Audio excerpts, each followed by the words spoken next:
Be honest with me. If your dad raised a glass and said the best Christmas gift would be if you disappeared, what would you do? On December 23rd, in the house I secretly paid for. My father wished me gone. He didn't know that with one signature, his luxury life would vanish. They laughed then. But the next day, in front of 600 people at the hospital gala, I showed them exactly what my disappearing looks like. My name is Taylor Phillips, and as I sat at the far end of a mahogany table long enough to land a small aircraft on, I realized that blood is not thicker than water. Blood is just another sticky biological fluid that stains everything it touches.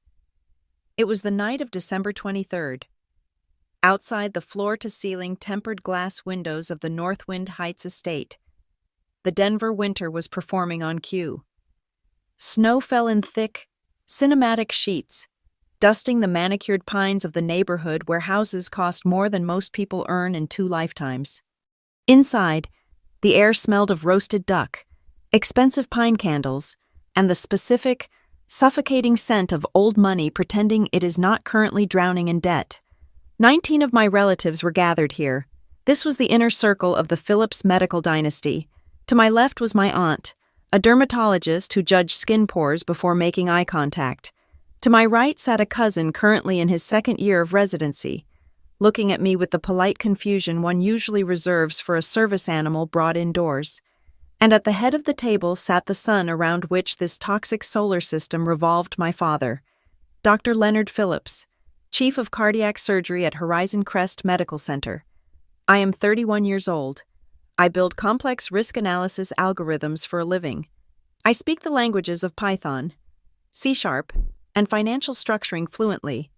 Yet, in this room, under the heavy crystal chandelier that I paid to have rewired last February, I was nothing more than a glitch in the family source code. The walls surrounding us were not decorated with art, but with framed degrees, medical school diplomas, board certifications, fellowship acceptances. It was a shrine to the Phillips legacy. There was exactly one gap in the wall, a silent space where my medical degree should have hung. Had I not committed the cardinal sin of choosing technology over anatomy, the dinner conversation had been a 2-hour exercise in exclusion. They spoke in medical shorthand, discussing grand rounds and hospital politics, effectively encrypting their dialogue to keep the outsider out. I sat quietly, cutting my meat, playing the role of the dutiful, invisible daughter. I was used to this. I had spent 7 years being the ghost in the machine of this family. Then came the tapping of the spoon against the crystal glass. The room fell into a reverent hush. This was the tradition, the Leonard Phillips pre-Christmas toast.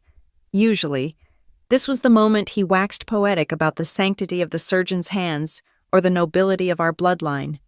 He stood up, smoothing the front of his bespoke suit jacket. He looked every inch the patriarch's silver hair perfectly coiffed, jawline set, eyes sweeping over his kingdom. He raised his glass of vintage Cabernet. "To family," he began, his voice a rich baritone that had charmed hospital boards and donors for decades. "And to the purity of our calling," he paused, letting the drama build. His eyes moved from my mother, Elaine, who looked tired and small next to him, to my younger brother, Ethan, the golden boy, the rising star of neurosurgery, sat there with a smugness that seemed permanently etched into his features. Leonard smiled at him warmly before his gaze slid down the length of the table and landed, with the weight of a physical blow, on me. The smile vanished. The warmth evaporated from the room. "You know," he said, his tone conversational, as if discussing the weather, "I was thinking about what I really want this year. We have everything, don't we? Reputation, success, a legacy." He took a slow sip of wine. Holding my gaze, I felt a cold prickle at the base of my neck. "But if I am being honest," Leonard continued, projecting his voice so even the ancestors in the hallway portraits could hear, "the best Christmas gift would be if Taylor disappeared from this family entirely." The silence that followed was absolute. It lasted perhaps half a second. A heartbeat skipped in the collective chest of the room. I sat frozen, It felt as though the air pressure in the room had dropped, popping my ears. My heart rate decelerated, a physiological response to shock that I analyzed in real time even as it happened. I watched the light from the chandelier refract through my water glass, splitting into a spectrum of colors that seemed to mock me. Then, the sound came. It wasn't a gasp of horror. It wasn't an objection. It was laughter. It started with Ethan, a sharp, barking chuckle. Then my uncle joined in, shaking his head as if it were a witty roast. Within moments, half the table was chuckling, a few even clapping lightly, as if Leonard had just delivered a punchline to a brilliant joke. I looked at my mother. She was studying the pattern on her china plate with intense fascination, refusing to lift her head. She knew exactly what I did for this family, and yet she shrank away, choosing her comfort over her child. I looked at my aunt and uncle. They were shaking their heads with pity, the kind you give to a dog that just isn't bright enough to learn tricks. Not one person said, "That is too far." Not one person said, "Leonard, that is your daughter." They agreed. The realization hit me with the force of a physical slap. They all agreed, in their narrative. I was the stain. I was the failure who played with computers while they saved lives. I was the embarrassment they tolerated because I was blood. But secretly, they wished I would just vanish so the family portrait would be uniform, pristine, and white-coated. Rage is usually described as hot, but this was not heat. This was absolute zero. It was a clarifying freeze that crystallized everything I had ignored for 7 years. They did not know. They did not know that the deed to this house, this sprawling architectural marvel in Northwind Heights, was not in Leonard Phillips's name anymore. They did not know that the Horizon Crest loans that kept Leonard's private practice afloat were underwritten by my credit score. They did not know that the Platinum American Express card Leonard had used to buy the wine he was currently drinking was paid off automatically every month from a checking account that belonged to me. They thought I was a parasite. They had no idea I was the host. I looked at my father. He was grinning now, basking in the approval of his sycophants. He thought he held all the cards because he held the scalpel. He did not understand that in the modern world, the person who holds the database holds the power. I did not cry. The tailor who would have cried died in that chair between the silence and the laughter. I placed my linen napkin on the table. I smoothed it out, pressing my palm flat against the white fabric. The movement caught Leonard's eye. He looked at me, expecting a tantrum. He expected me to storm out in tears, the emotional, unstable daughter he loved to paint me as. Instead, I picked up my wine glass. I did not drink. I just held it, looking at the dark red liquid. "If that is your wish, Dad," I said. My voice was steady, devoid of any tremor. It cut through the lingering laughter like a laser through fog. The table went quiet again, but this time it was an awkward silence. They were waiting for the punchline, or the explosion. I stood up. I pushed my chair back. The legs of the chair scraped against the hardwood floor, a harsh, grating sound that made my aunt wince. "I will return it properly," I said. I did not explain. I did not scream that I paid for the heat that kept them warm. I did not scream that I paid for the landscaping that kept their curb appeal high. I did not list the $542,700 I had poured into this illusion of wealth over the last 84 months. I simply turned around and walked away. "Oh, sit down. Taylor, do not be dramatic," Ethan called out after me. "He is clearly joking. God, you have zero sense of humor." "Let her go!" Leonard's voice floated after me, dismissive and arrogant. "Maybe she will actually do it. That would be a Christmas miracle." More laughter. I walked out of the dining room, through the vaulted foyer. My reflection caught in the large gilded mirror by the door a woman in a simple black dress, pale, with eyes that looked like burning coal. I stopped at the console table by the front door. There lay the keys to the Lexus SUV, the family car, the car everyone used, but the car whose lease was in my name.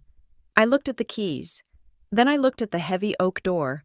I reached into my purse and pulled out my own set of keys, the keys to my modest sedan parked in the driveway. The one they made me park around the side so it would not ruin the aesthetic of the house front. I left the house keys. I left the garage opener. I left the spare key to the wine cellar. I lined them up neatly on the console table, right next to the stack of unpaid medical bills that I usually collected and paid in secret on the 24th of every month. Not this month. I opened the front door.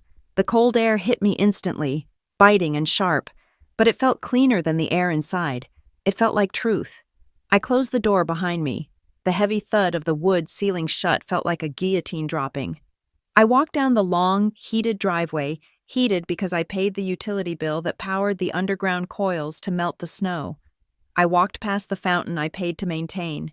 I walked past the security gate I paid to monitor.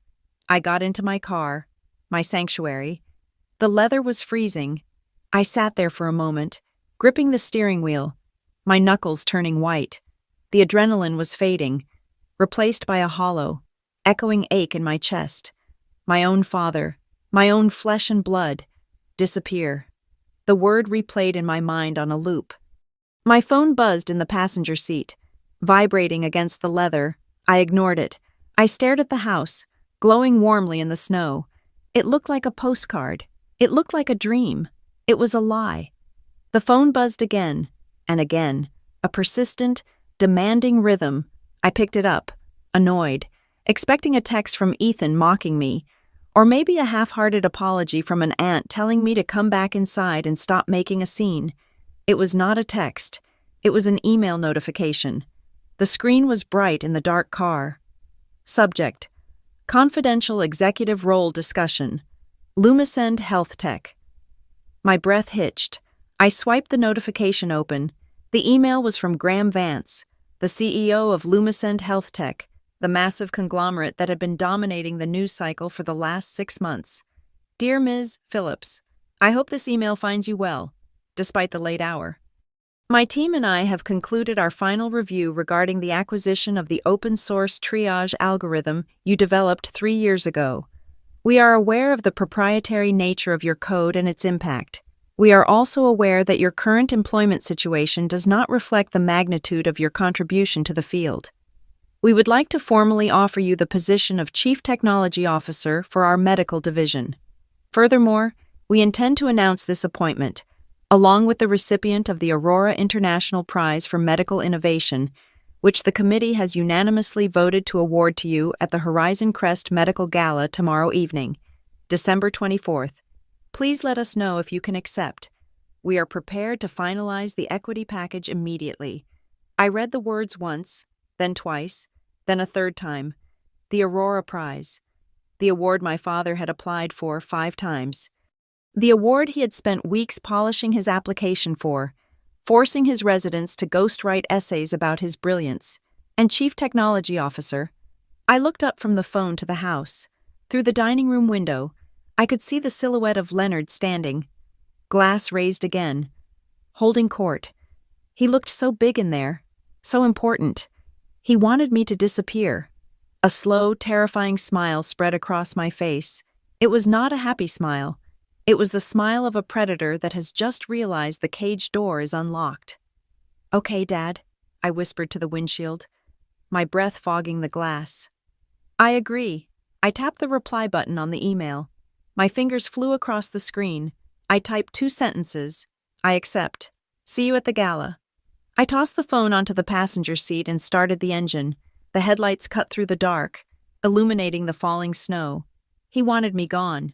Fine, but I am not disappearing alone. I am taking the roof over his head, the reputation he clings to, and the dark financial secrets that keep his lights on. I am taking it all. I shifted the car into reverse and backed out of the driveway of the home I owned, leaving the tenants behind to enjoy their last supper. Tomorrow, I would show them what a real legacy looks like, and it does not hold a scalpel. It holds the kill switch. To understand why walking out of that house felt less like leaving a home and more like escaping a cult, you have to understand the mythology of the Phillips medical dynasty. Yes, they actually called it that. My grandfather was a legend in thoracic surgery, a man whose hands were reportedly insured for $1 million back in the 70s. My father, Leonard, is the current king. the chief of cardiac surgery who walks the hospital corridors like they are the halls of Versailles. And then there is Ethan, my younger brother, the crown prince, the rising star of neurosurgery who learned to hold a scalpel before he learned to hold a spoon. In our house, dinner was not a meal, it was a medical conference. Growing up, the script was written before I was even born. I was supposed to be the third generation. I was supposed to wear the white coat, stand in the operating theater, and talk about aortic valves with the same reverence most people reserve for religious deities. But biology made me queasy, and memorizing anatomy felt like a punishment. What I loved was logic. I loved patterns. I loved the clean, undeniable truth of data. When I was 12, I wrote a script to organize the hospital's volunteer scheduling system just for fun. My father looked at it, patted my head, and told the neighbors I was going through a phase. He called it playing with computers. 20 years later, he still called it that. I remember the Sunday dinners so vividly they burn. The dining room walls were plastered with framed accolades. Case studies of spectacular surgeries were recounted over roast beef.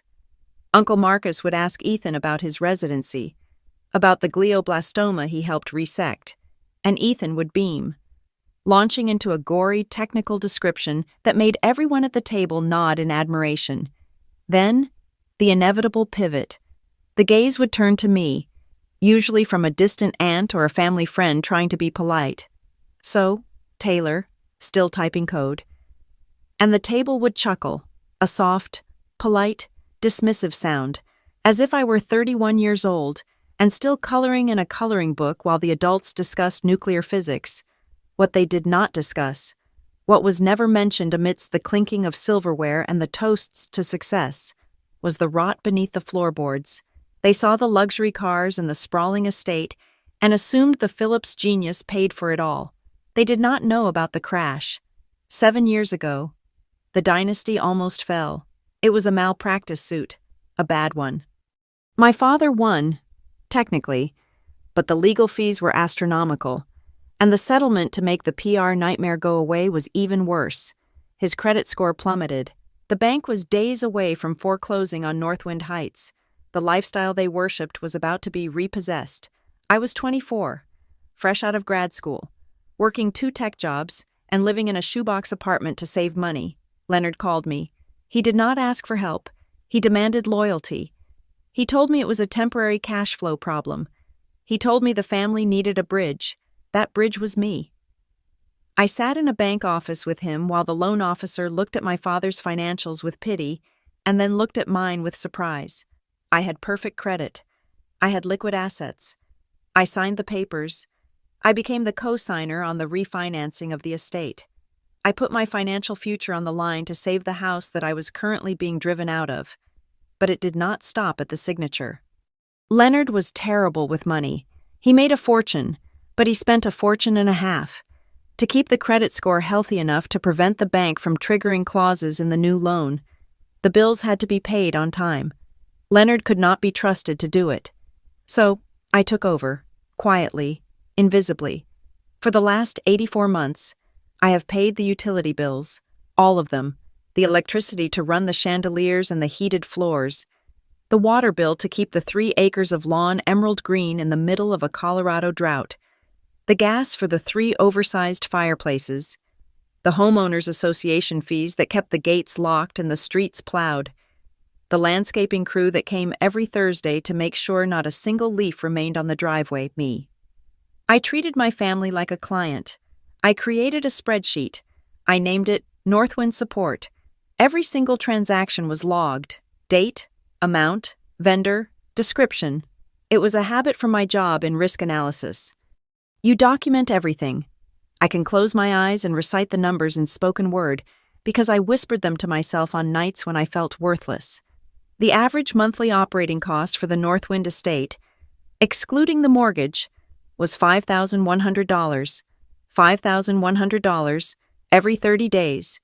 That does not include the property taxes, which I paid twice when Leonard claimed his bonus was delayed. It does not include the 10 separate occasions where Leonard forgot to pay the mortgage. and I had to wire the full amount, $8,400 each time within hours to prevent a late mark on the credit report that bore my name. I kept the file updated religiously. It was not just a ledger, it was my diary. It was the only place in the world where my value to this family was acknowledged, even if only by a sum function in Excel. I recall one dinner specifically. About 3 years ago, it was Thanksgiving. The wine was flowing, a vintage Bordeaux that cost $600 a bottle. I knew the price because I had paid the credit card bill it was charged to. My uncle was complimenting the house. "Leonard, you have done incredible work with the place," he said. "The landscaping this year is phenomenal. It must cost a fortune to maintain." I sat up a little straighter. I waited. I waited for my father to say, "Well, actually, Taylor handles the logistics of that." I waited for a nod, a glance, anything. Leonard swirled his wine. He leaned back, looking like a feudal lord surveying his lands. "It takes dedication," he said. "Ethan and I work 80-hour weeks to make sure this standard is maintained, but it is worth it for the family.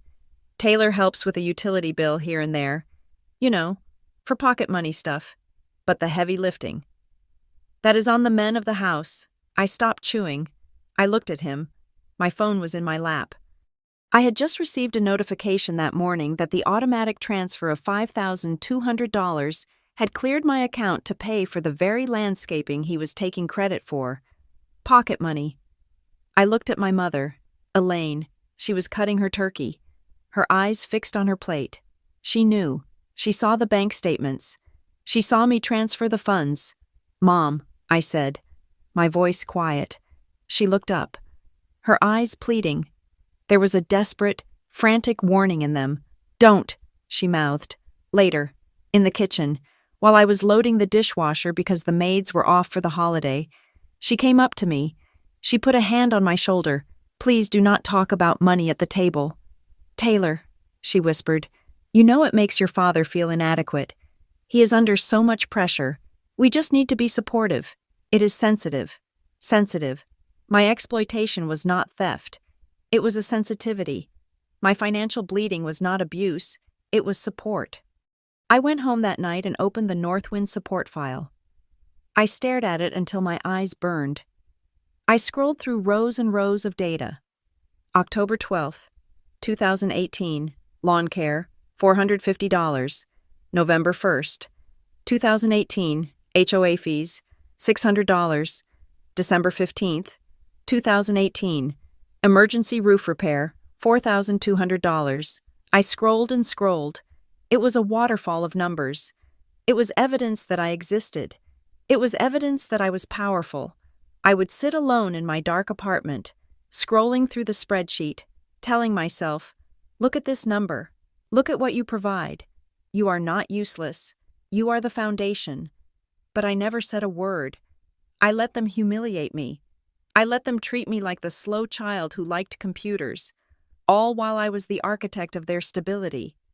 Tonight, sitting in my car in the freezing cold, watching the house lights twinkle through the falling snow, I pulled my laptop out of my bag. I needed to see it one last time. I needed to see the sum of my silence. I opened the file.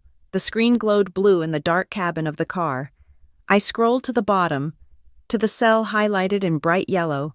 The formula summed up 7 years of silence, 7 years of obedient payments, 7 years of buying love that was never delivered.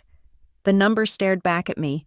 $542,700, $500,000. I had spent $500,000 to buy a seat at a table where I was told my presence was a burden. I had spent $500,000 to keep the lights on for a man who just wished I would disappear. Next to my laptop, lying on the passenger seat, was the family Christmas card for this year. I had grabbed one from the stack in the hallway before I left. It was a beautiful photo, taken in the summer in the backyard I paid to water. Leonard sat in the center, looking regal. Mom stood behind him. Ethan stood tall and proud in his white coat. I was not in the photo. They had taken it on a Tuesday at 2 p.m. I was at work. They did not ask me to come home early. When I asked about it later, Mom said, Oh, we did not want to disturb you. You are always so busy with your typing. We thought it looked better with just the medical professionals. It is a theme. Dear, I looked at the photo, then I looked at the number on the screen. $542,700, the price of admission to a family that did not even want to print my face on a card. I closed the laptop. The snap of the lid sounded like a gunshot in the quiet car. I was done paying. I was done buying my way in. If they wanted the best Christmas gift to be my disappearance, they were going to get it. But they forgot one thing about simple economics. When you stop paying the bill, the service gets cut off, and the darkness that follows that is entirely free of charge. To understand the sheer, cinematic insanity of my decision to burn my relationship with my father to the ground on Christmas Eve, you have to rewind the tape. You have to go back exactly 1 week. It was December 16th. I was sitting in the open plan office of the mid-level startup where I worked as a risk analyst. It was 7 in the evening. The cleaning crew was vacuuming around my desk, and I was staring at a half-eaten salad, wondering if this was it. Wondering if my life was just going to be a series of quiet, competent years spent making other people rich while my family treated me like an IT support technician. Then, my inbox pinged. The subject line was simple, but it made my stomach drop.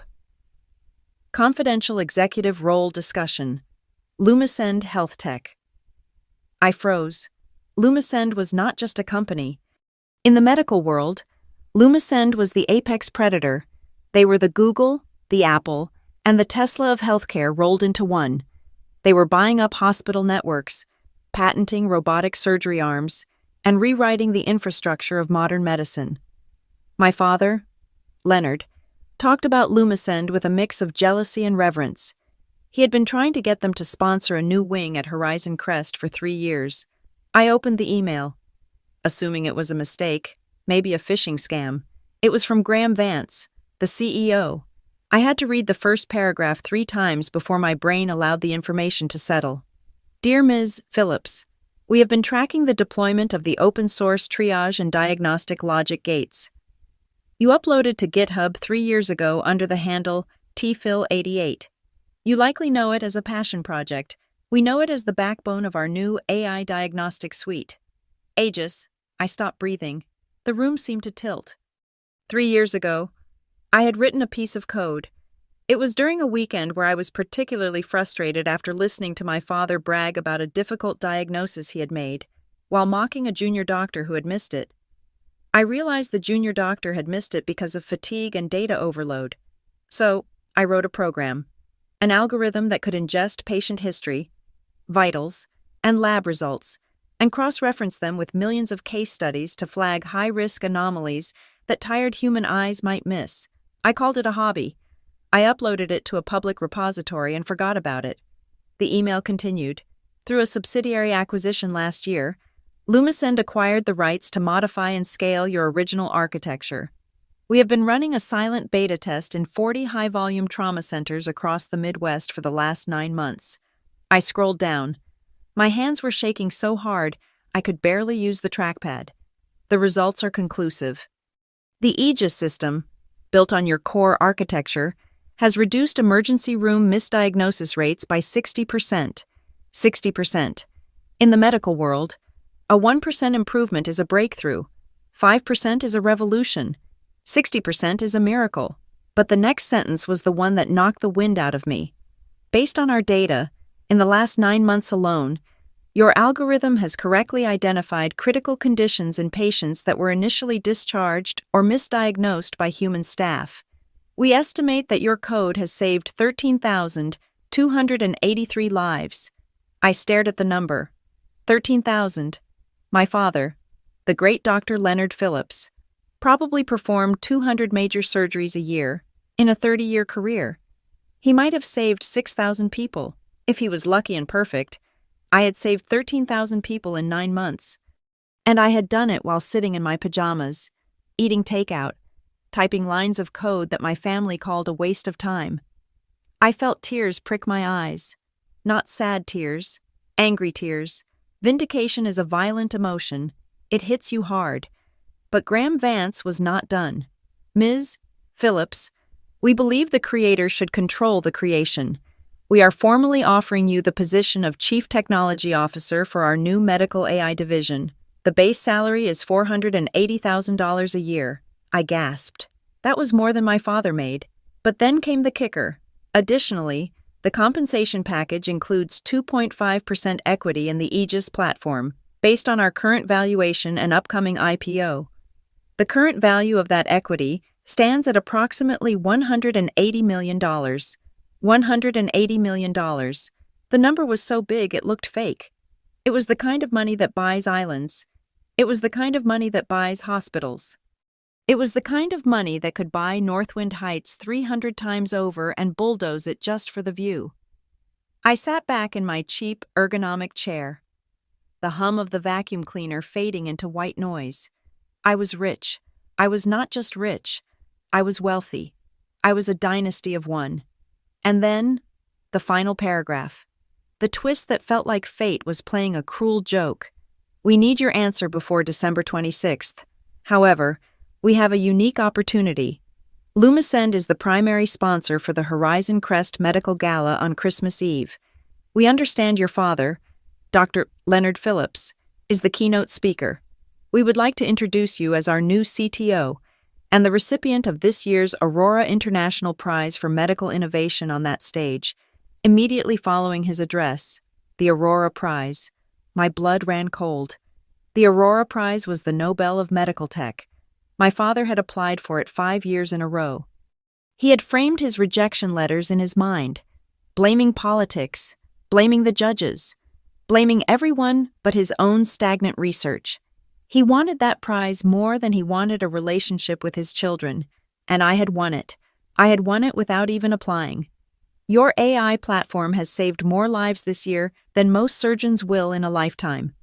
Graham wrote, "It is time the world knew who built it." I sat there, trapped between two realities. In one reality, I was Taylor the disappointment, the girl who paid the bills in secret and got mocked for it. In the other reality, I was a visionary, a multimillionaire, and a savior of thousands. The validation was intoxicating. It was a drug. For the first time in my life, someone saw me, really saw me. Then, my phone buzzed on the desk. It was a text message. The name on the screen was Dad. I picked it up, my heart hammering against my ribs. Maybe he sensed it. Maybe the universe had whispered to him that the power dynamic had shifted. I unlocked the phone. "Don't forget dinner on the 23rd. Mom says you're bringing wine. Make sure it's not that cheap stuff you brought last year. And please, Taylor, dress like an adult. Try to have a conversation that fits the room. If you start rambling about code or computers, you're going to bore everyone to death. This is a night for medical professionals. Just listen and learn." I stared at the screen. Just listen and learn. Bore everyone to death. I looked at the laptop screen. Save 13,000 lives. I looked at the phone, rambling about code. I looked at the laptop. $180 million. I looked at the phone. Cheap wine. The contrast was so sharp it made me dizzy. Here was the man whose mortgage I paid, whose reputation I protected, telling me to shut up and sit in the corner because I was not good enough. And here was the rest of the world, telling me I had already surpassed him in ways he could not even comprehend. I put the phone down next to the laptop. I looked at the two glowing rectangles. On the left, an offer to become a queen, to stand on a stage in front of 600 of the city's elite and claim my crown, to humiliate the man who had belittled me my entire life by simply existing as my successful self. On the right, a demand for submission, a demand to be the small, quiet, invisible daughter who writes checks and takes insults, the sensible part of me, the part that had been trained to keep the peace, to fear his temper, to crave his crumb of approval, whispered, "Don't do it. Decline the offer. Or take the job, but keep it quiet. Don't ruin his big night. Don't overshadow him. He will never forgive you." But then I read the line in the email again. Saved more lives this year than most surgeons will in a lifetime. He called my work a toy. He called my passion a phase. But my toy had saved 13,000 people who would be dead if I had listened to him and become a mediocre surgeon. A cold, hard resolve settled in my chest. It was the same feeling I get when I execute a complex piece of code and watch it run perfectly. I was not going to decline, but I was not going to tell him yet, either. I picked up my phone and typed a reply to my father. "Sure, Dad, I'll bring the good wine. And don't worry, I won't say a word about code until the time is right." I hit send. I looked at the family photo on my desk, the one from 3 years ago, the last one I was allowed to be in, where I stood on the edge, half out of frame. You ask me what you would do if the opportunity to define your entire existence was handed to you on a silver platter, but the price was destroying the ego of the person you loved most. I sat there in the empty office, the hum of the servers the only sound, and I realized something terrifying. I didn't care about his ego anymore. I cared about the truth, and the truth was about to hit the Phillips family like a freight train. I clicked reply to Graham Vance. I did not say yes yet. I had one condition that would turn the gala from a celebration into a reckoning. But for now, I just closed the laptop, grabbed my purse, and walked out into the night. I had a dinner to attend, and I had a secret that was worth $180 million tucked inside my pocket. What would you do? Would you protect the lie? Or would you let the truth burn it all down? Because sitting in that car, listening to the engine idle, I knew exactly which match I was going to strike. Information is only power if you know how to query the database. And if there is one thing I am better at than anyone in my family, it is finding the needle in the digital haystack. After reading Graham Vance's email, I did not just sit there and daydream about the yacht I could buy with my stock options. I went to work. I needed to understand the landscape. I needed to know how a massive conglomerate like Lumisend Health Tech had ended up in bed with a regional, albeit prestigious, hospital like Horizon Crest. And more importantly, I needed to know how my father was involved. I logged into the secure data room that Graham had attached to my offer letter. It was standard procedure for executive candidates to have access to relevant partnership files for due diligence. I doubt Graham expected me to read them at 2 a.m. with the intensity of a forensic accountant. I opened the folder labeled Strategic Partnerships, Mountain Region. There it was, a document titled Horizon Crest Innovation Pavilion, Pledge Agreement. I scrolled through the legalese until I hit the numbers. Lumisend was pledging $55 million to build a state-of-the-art surgical wing at Horizon Crest. It was a massive donation, the kind that gets your name carved into granite. But my eyes narrowed when I saw the section titled Key Facilitator. There, in bold Arial font, was the name Dr. Leonard Phillips. I clicked on the attached correspondence. It was a memo from my father to the hospital board, dated 6 months ago. In it, he claimed he had personally cultivated the relationship with Lumisend. He wrote that he had, quote, leveraged his family's deep network in the technology sector to bridge the gap between traditional surgery and modern algorithms, end quote. My jaw tightened. Family's deep network. He meant me. He meant the daughter he mocked at the dinner table. He meant the technician he told to fetch wine. He had used my reputation, my connection to the very tech world he despised, to sell himself as a forward-thinking visionary to the hospital board. He had effectively traded on a commodity he claimed was worthless. But I dug deeper. I accessed the hospital's internal portal. My father had given me his login years ago so I could fix his broken email and never changed the password, and found his application for the position of medical director. This was the promotion he had been chasing for a decade. In the personal statement section, Leonard wrote, I have demonstrated my commitment to the future of medicine by leading the strategic alignment with Lumisend. While some resist AI, I have guided these tech companies to ensure their tools serve the surgeon, not replace him. The hypocrisy was so thick I could taste it, in public, at dinner parties. He called AI a crutch for the weak. In his job application, he was the shepherd guiding the flock. He was playing both sides, using my industry to boost his career while kicking me down to keep his ego safe. My phone rang. It was a private number. I hesitated, then answered. This is Taylor. Taylor, it is Dr. Mara Whitlock. I sat up straight. Mara Whitlock was the director of Horizon Crest. She was my father's boss, a woman of steel and intellect whom I had always admired from afar, though we rarely spoke. "Dr. Whitlock," I said, surprised. "Is everything okay? Is it my father?" "Your father is fine physically," Mara said, her voice crisp and dry. "But professionally, he is becoming a liability. I am calling you because I know about the offer Lumicen sent you.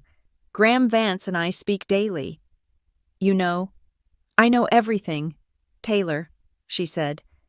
"I know that your algorithm is the reason Lumicen is interested in us, and I know that Leonard has been taking credit for facilitating this partnership for months. He tells the board that he is mentoring you, that he advises you on the medical logic of your code." I let out a short, bitter laugh. "He thinks Python is a type of snake, Dr. Whitlock. He has never seen a line of my code." "I suspected as much," Mara said. "Here is the situation. Leonard is campaigning hard for the medical director seat. He is using this donation as his winning ticket, but privately, he is toxic. He goes to conferences and mocks the very technology bringing us this funding. He calls it a fad. He calls it dangerous. It is embarrassing the hospital." She paused, and her voice softened slightly. "I also sit on the preliminary review committee for the Aurora Prize. Taylor, I saw your father's submission." My heart skipped a beat.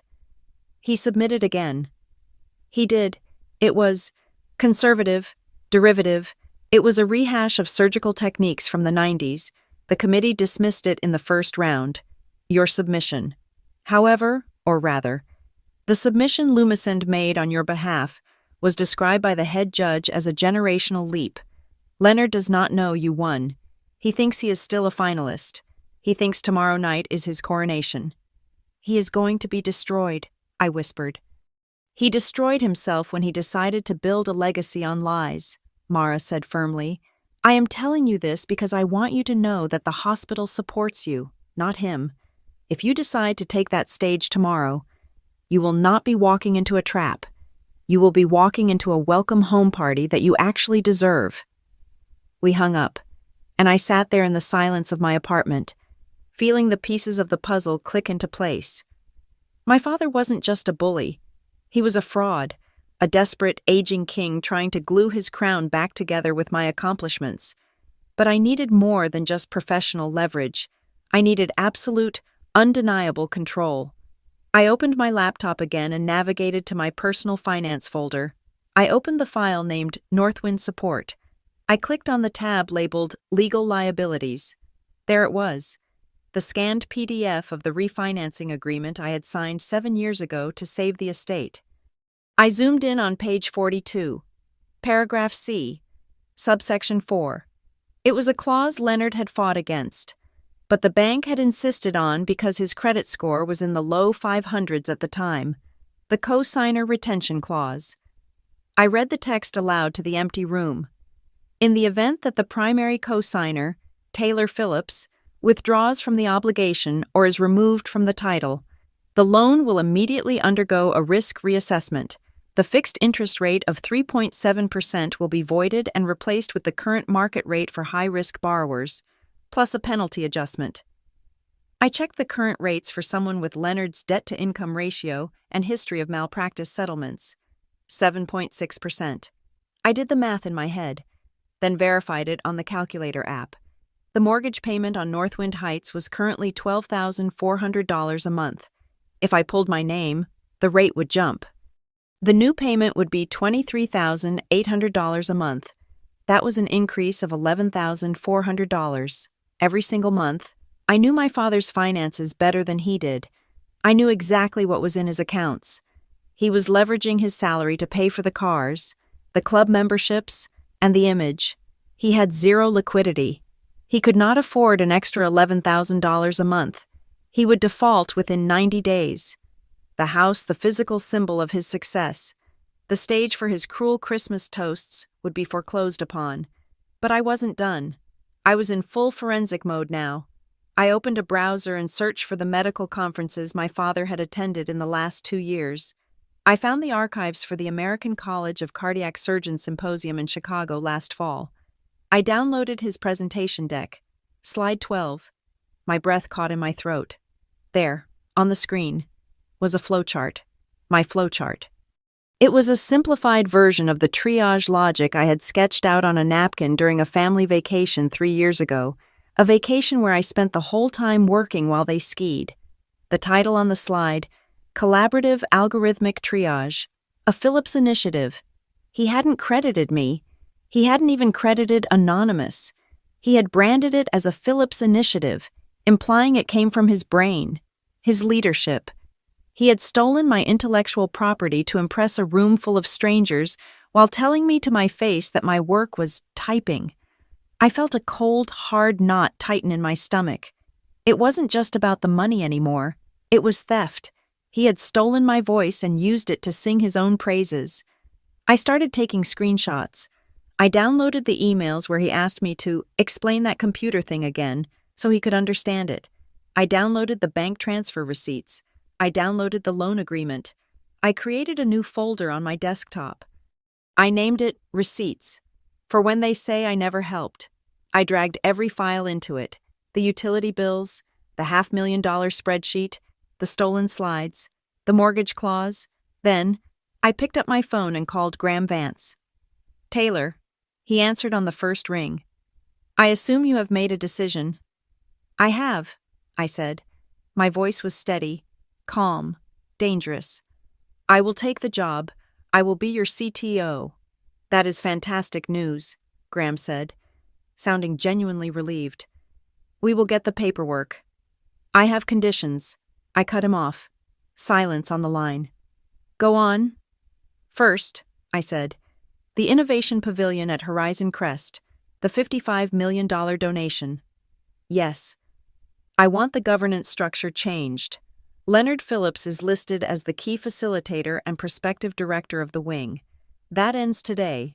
If I am CTO, that pavilion falls under my direct oversight.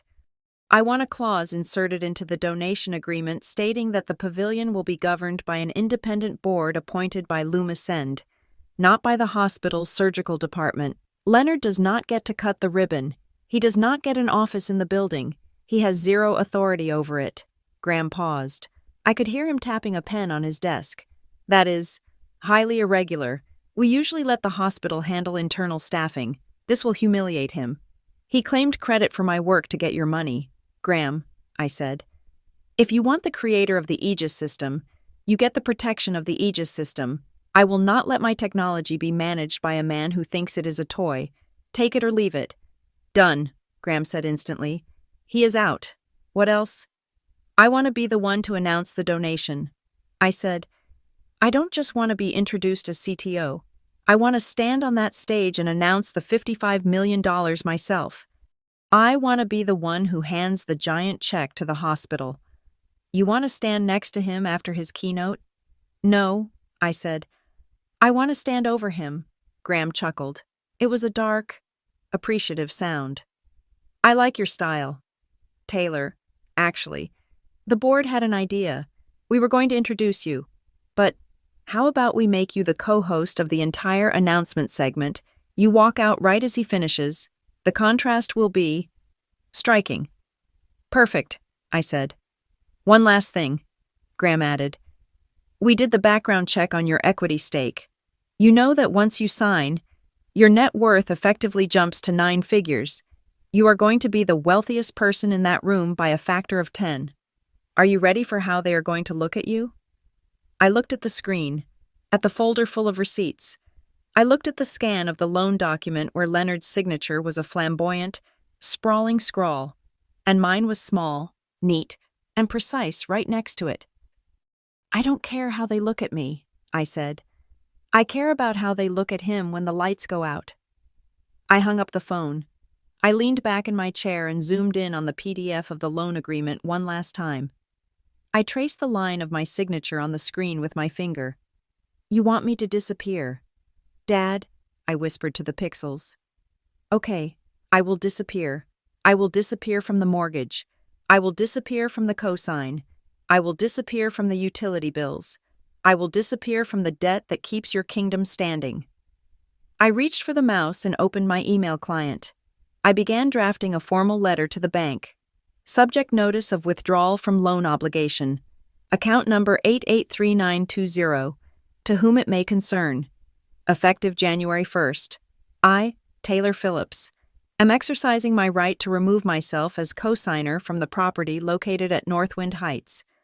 I typed with the rhythm of a drummer beating a war march. The best Christmas gift, he said. I smiled. I was about to give him the most expensive Christmas gift in history, the gift of consequences. The drive to Northwind Heights on the night of December 23rd felt different than the hundreds of times I had made the journey before. Usually, I drove with a knot of anxiety in my stomach, rehearsing safe topics of conversation, preparing my defenses against the inevitable barrage of passive-aggressive comments. Tonight, there was no anxiety. There was only a cold, quiet clarity. On the passenger seat sat a bottle of Chateau Margaux that cost $800 paid for. Naturally, by my own bonus check, though I knew my father would assume I had picked it up on his account. I told myself this was the last time. This was the season finale of The Dutiful Daughter. I was just here to play my part one last time before the credits rolled. I walked through the front door, stomping the snow off my boots. The house smelled of expensive fur and roasting meat, the scent of a perfect holiday. My Aunt Monica was the first to intercept me in the foyer. She was holding a martini, her eyes scanning me from head to toe, looking for a flaw in my outfit.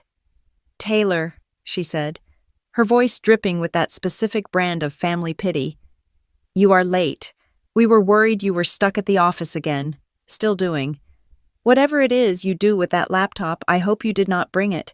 My head cannot take another monologue about code tonight." "Merry Christmas to you too, Aunt Monica," I said, handing her the wine. "And no laptop tonight." "Good," she sniffed. "Let's try to be present, shall we?" I walked into the dining room. The table was set for 19. The baccarat crystals sparkled under the lights I paid to power. My father, Leonard, was already seated at the head, looking like a monarch on his throne. My brother, Ethan, was to his right, animatedly using a steak knife to mimic a surgical incision in the air. "And then," Ethan was saying, his voice booming, "I realized the aneurysm wasn't where the scan suggested. It was tucked behind the optic nerve, total blind spot. But I went in by feel, just instinct, clipped it in 3 minutes. The attending said he had never seen hands that steady on a second-year resident." The table erupted in appreciative murmurs. "Incredible," Uncle Marcus said. "Absolutely incredible." "That is the Phillips intuition," Leonard beamed, reaching out to clap Ethan on the shoulder. "You cannot teach that.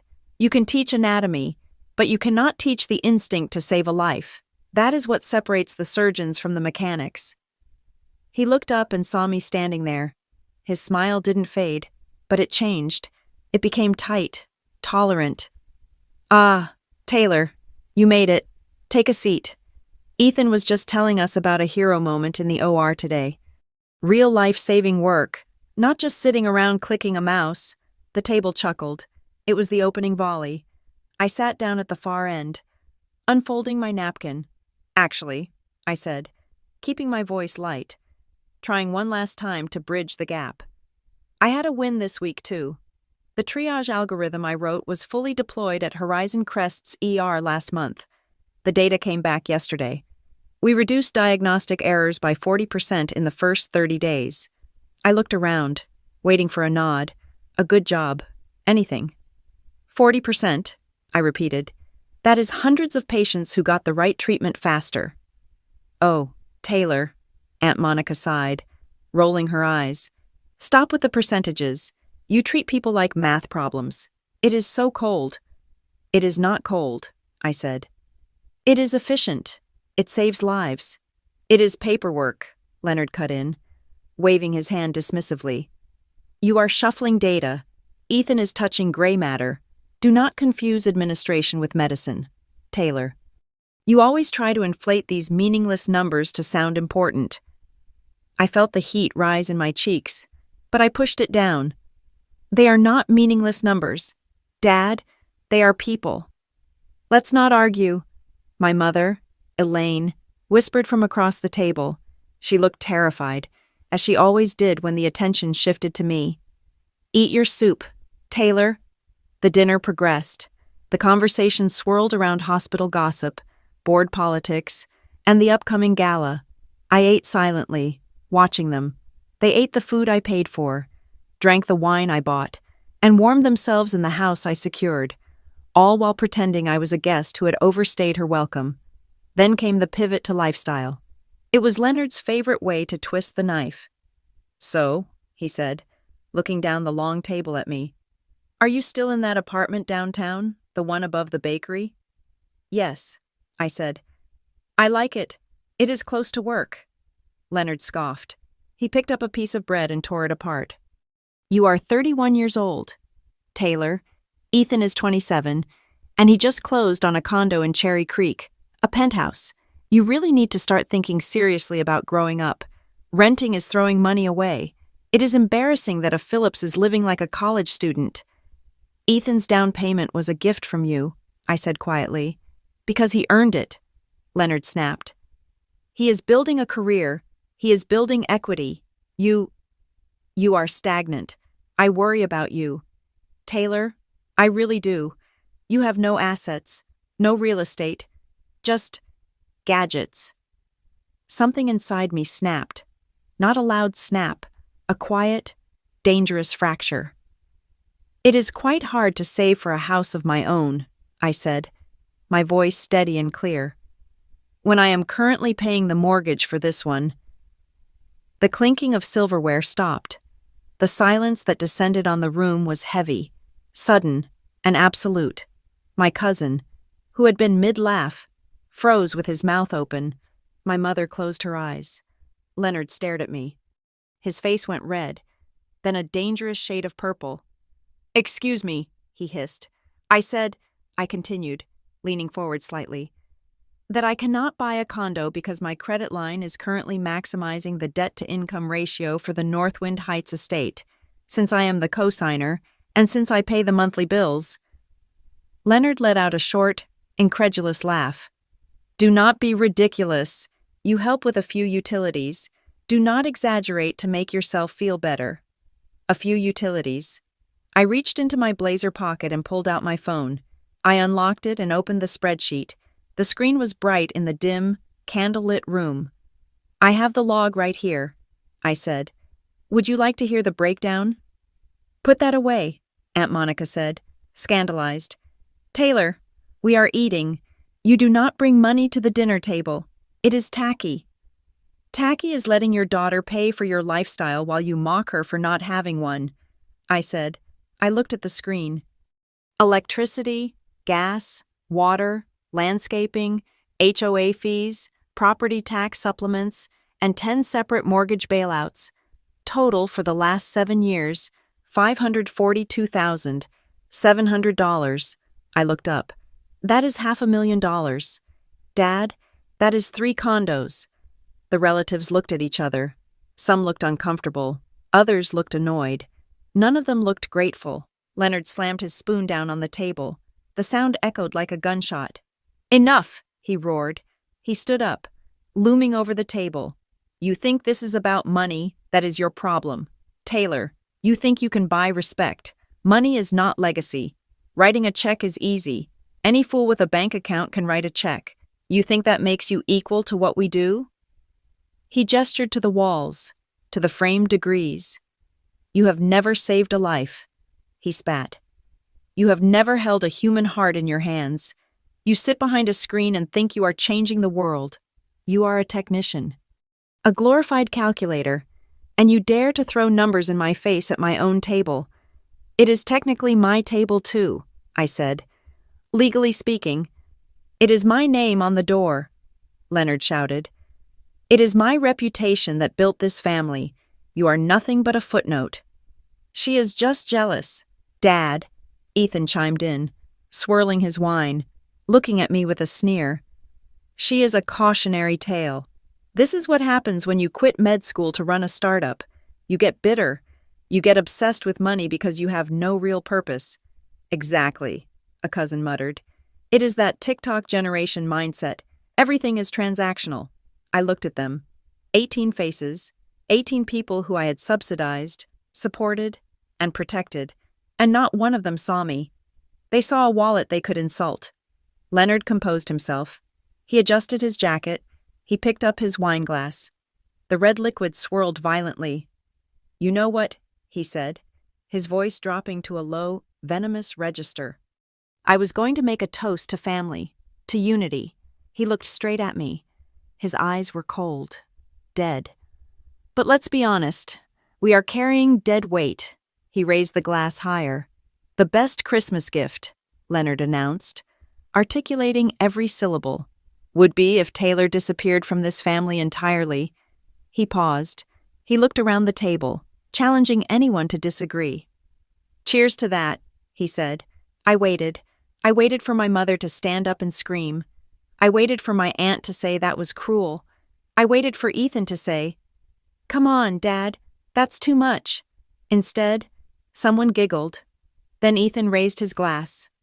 "Cheers," he said, smirking. Then Aunt Monica raised hers.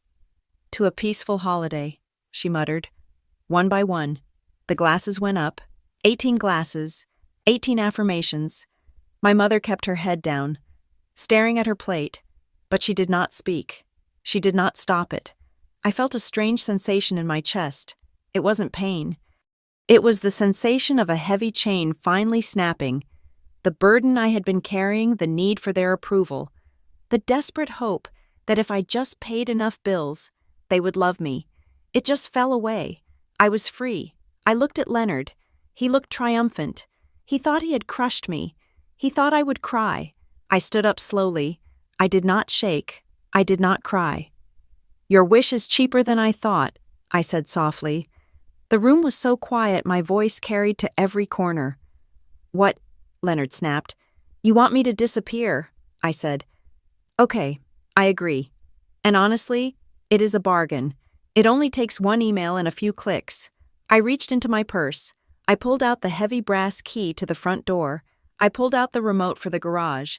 I pulled out the spare fob for the security gate. I dropped them onto the pristine white tablecloth. Clink, clink, clink. "Merry Christmas, Dad," I said. "Enjoy the house, while you can." I turned my back on them. "Walk away." Leonard yelled after me. "Go back to your little apartment. Do not expect a call tomorrow." "Do not worry," I said without turning around. "You won't be able to reach me." I walked out of the dining room, through the foyer, and out the front door. The cold air hit me, freezing the few tears that had dared to form in the corners of my eyes. I got into my car. My hands were trembling now, not from sadness, but from the sheer adrenaline of what I had just done.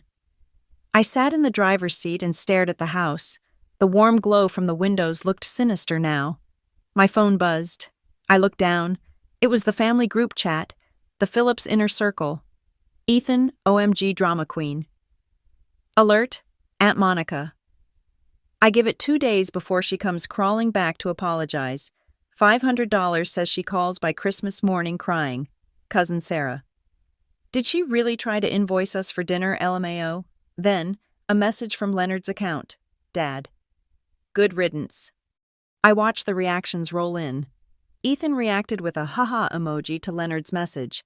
Aunt Monica reacted with a haha. Cousin Sarah reacted with a haha. Uncle Marcus, the resident cousin, one by one. 18 haha emojis. 18 digital laughs at the idea of my erasure. I looked at the string of laughing faces. They thought this was a game. They thought this was just another tantrum from Taylor, the powerless daughter. I swiped down on my notifications. Just below the group chat was the email from Lumisend Health Tech. From Graham Vance. Subject: Welcome aboard, Taylor. We are thrilled you accepted. The contracts are countersigned. We would be honored to announce you as our CTO tomorrow night. The press release is drafted. The stage is yours. I looked at the haha emojis. Then I looked at the CTO subject line. A smile broke across my face. It was wild and sharp and dangerous. Laugh it up, I whispered to the glowing screen. I opened the banking app on my phone. I navigated to the scheduled transfers tab. Northwind Mortgage Support, $8,400. Scheduled for Deck 24th. Status pending. I tapped cancel. Northwind Utilities Autopay. Status active. I tapped cancel. Northwind Landscaping. Status active. I tapped cancel. Then I opened the email draft I had prepared earlier, the one to the bank, formally withdrawing my co-signature and triggering the immediate rate adjustment. I hovered my thumb over the send button. Inside the house, they were probably toasting to my departure. They were drinking my wine and laughing at my expense. Disappear, I said aloud, tasting the word. I pressed send. I put the phone in the cup holder, shifted the car into drive, and pulled away from the curb. I did not look back in the rearview mirror. I didn't need to. I knew exactly what was coming for them. And for the first time in my life, I wasn't going to be there to fix it. I sat in the driver's seat of my sedan, parked in the quiet, dimly lit garage of my apartment complex. The engine was off, but I could still feel a vibration humming through my body. It started in my fingertips, traveled up my arms, and settled deep in my chest. For a moment, I thought I was going into shock. I looked at my hands resting on the steering wheel. They were trembling. But then I realized something. I was not shaking because I was sad. I was not shaking because I was scared. I was shaking because for the first time in 31 years, the gun was in my hand, and I had finally decided to pull the trigger. I took a deep breath, the air in the car cold and stale, and pulled my phone from the cup holder. It was 11:30 at night. I dialed Graham Vance. He picked up on the second ring. Taylor. His voice was alert, no trace of sleep in it. I did not expect to hear from you until tomorrow morning. I put the phone on speaker and set it on the dashboard. I want you to hear this. I want you to hear the moment I stopped being a daughter and started being a force of nature. I am accepting the offer, Graham, I said. My voice sounded strange to my own ears, flat, hard, metallic. But there is something you need to know before we sign. Go on, he said. I just left my family's Christmas dinner. I said. My father, in front of 19 witnesses, told me that the best gift I could give him was to disappear from the family. He kicked me out. He humiliated me. And he thinks I am currently crying in my car. There was a pause on the line. Then Graham spoke, his voice dropping an octave, serious and sharp. I am sorry, Taylor. That is heavy. Do not be sorry, I cut in. I am telling you this because I am done keeping the peace. I am choosing the career. I am choosing the work. If I take this stage tomorrow, if I stand up there as your CTO, it is going to be a declaration of war against the man who is giving the keynote speech. It is going to be uncomfortable. It might be ugly. I need to know if Lumicend is ready for that. Taylor, Graham said, and I could hear the smile in his voice. Lumicend is not hiring you to be Leonard Phillips's daughter. We are hiring you to be his replacement. From the moment you sign that contract, you are under my protection. You are on my payroll, not his. If he has a problem with you, he answers to the board of directors, and guess who sits at the head of that table? You do, I whispered. Exactly, Graham said. We stick to the plan. Leonard does his little speech about the glory of the scalpel. Then we bring you out. We run the slideshow. We show the data. We show the lives saved at Horizon Crest specifically. We make it undeniable. He will lose his mind, I said. Let him, Graham replied. The future does not apologize to the past for leaving it behind. I will see you at the gala. Madam CTO. The line went dead. I sat there for a second, letting the silence wash over me. Madam CTO. Then, the phone rang again. I frowned. It was late. I expected it to be Ethan, calling to mock me, or maybe my mother, calling to beg me to apologize. But the caller ID said, Darmara Whitlock. I answered, Dr. Whitlock. Taylor, she said. Her voice hurried. I am glad I caught you. I just got off the phone with the data team at the hospital. Is something wrong? I asked. No, she said. Something is very, very right. I told them to run a deep query on your algorithm's performance across our entire partner network, not just Horizon Crest. We wanted to have the full numbers ready for the press release tomorrow. She paused for effect. Taylor, the system you built did not just save 13,000 people. That was last month's data, the updated aggregate, including the rural clinics we just brought online, puts the number at 15,283 verified saves. 15,000. I closed my eyes. I tried to visualize a stadium filled with 15,000 people. 15,000 fathers, mothers, children, people who were alive because I sat in a dark room and wrote logic gates while my family told me I was wasting my time. And Taylor, Mara added, her voice dropping to a whisper. I found something else. I was cross-referencing the case files. There are at least 12 high-profile surgeries that Leonard performed this year, cases he bragged about in the newsletter, where your AI flagged the diagnosis days before he even looked at the chart. Without your system catching those early signs, by the time he got to them, they would have been inoperable. My grip on the steering wheel tightened. He took credit for them. He called them surgical intuition, Mara said, disgust dripping from her tone. The board is tired of it. Taylor, we are tired of the ego. We are tired of the resistance to progress. Tomorrow night is not just a gala. It is a pivot point. We want you to be the face of the new Horizon Crest. We want you to bury the old way. I will be there, I said. Good, she said. Get some sleep. You have a big day. I hung up. Sleep, no. I was not going to sleep. I had work to do. I opened my laptop right there in the passenger seat. The screen illuminated the dark car with a harsh blue light. I tethered it to my phone's hotspot. First, the email from Graham. I opened the attachment. Employment agreement. Chief Technology Officer. Lumisend Health Tech. I scrolled through the pages. I saw the salary $480,000. I saw the equity package. I saw the benefits. I scrolled to the bottom. The signature line was waiting. I didn't hesitate.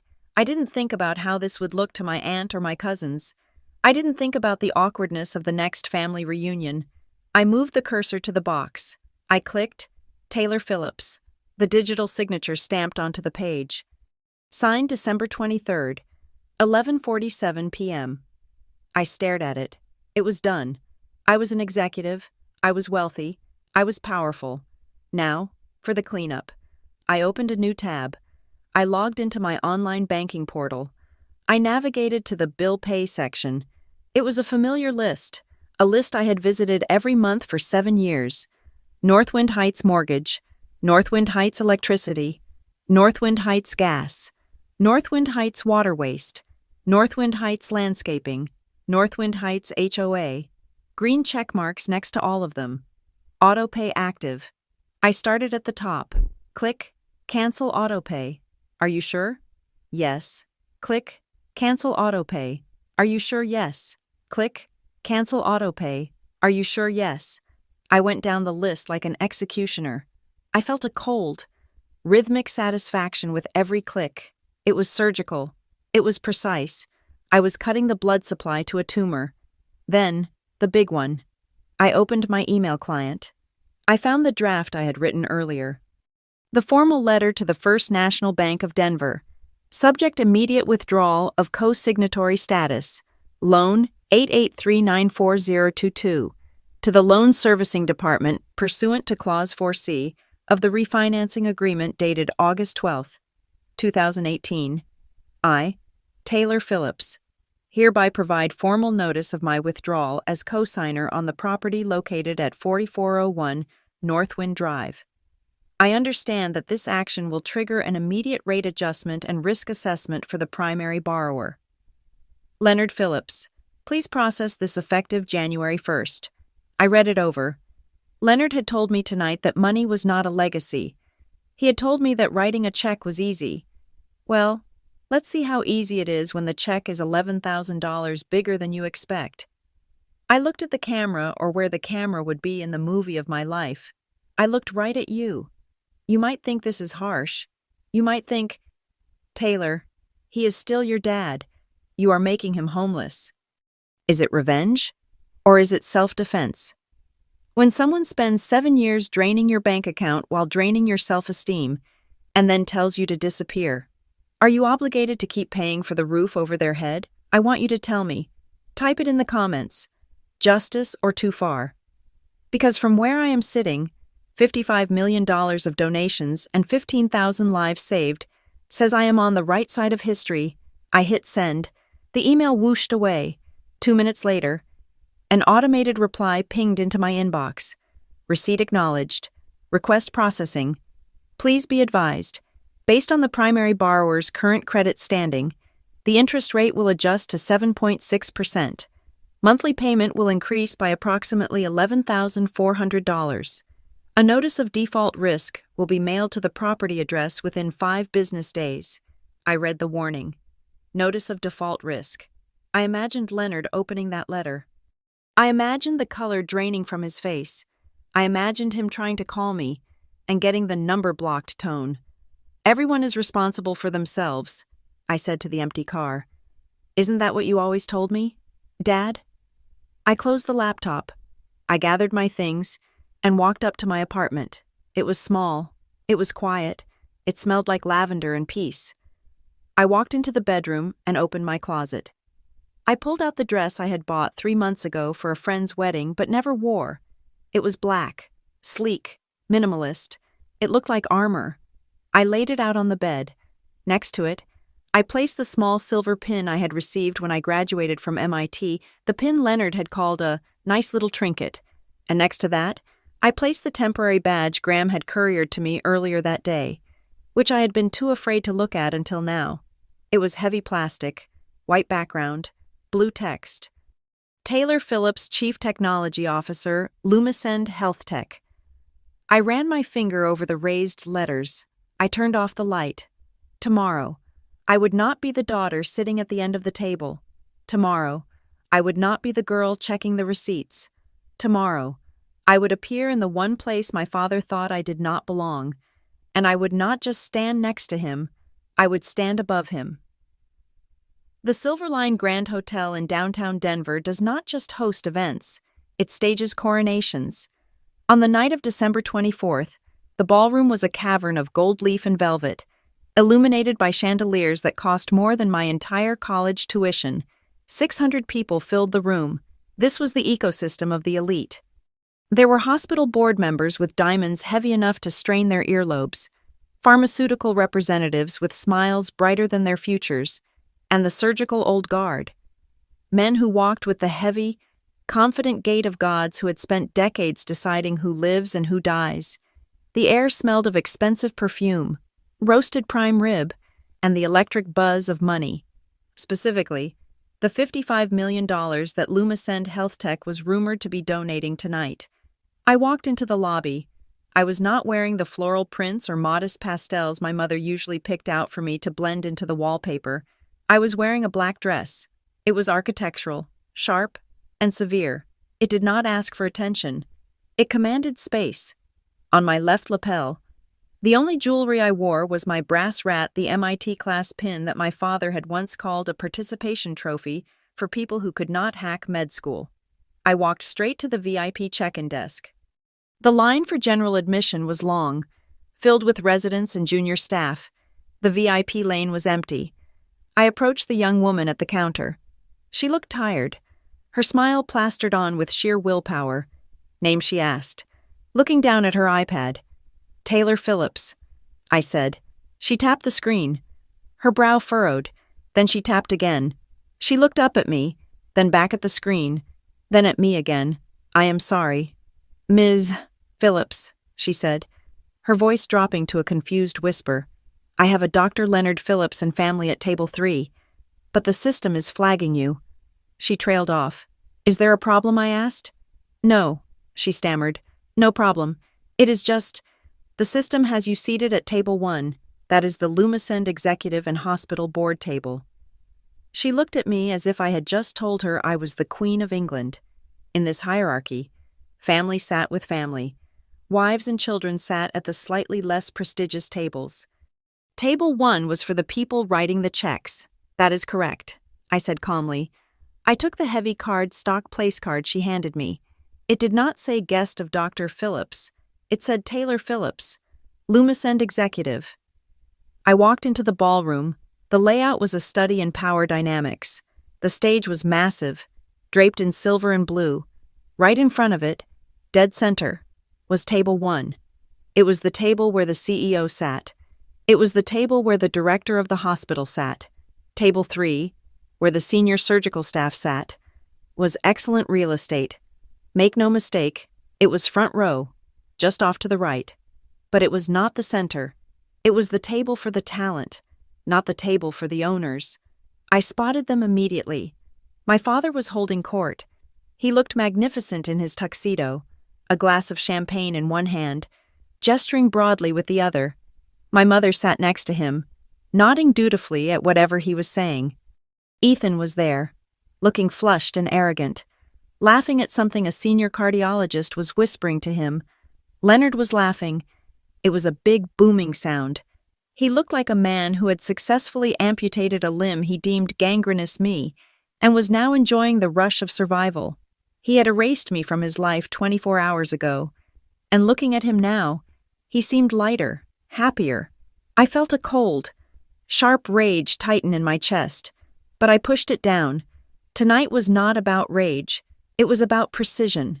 I made my way toward table 1. As I walked through the crowd, I saw Graham Vance, the CEO of Lumisend, stood out even in this room.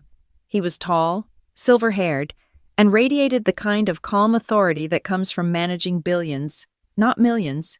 He saw me coming. He did not wait for me to arrive.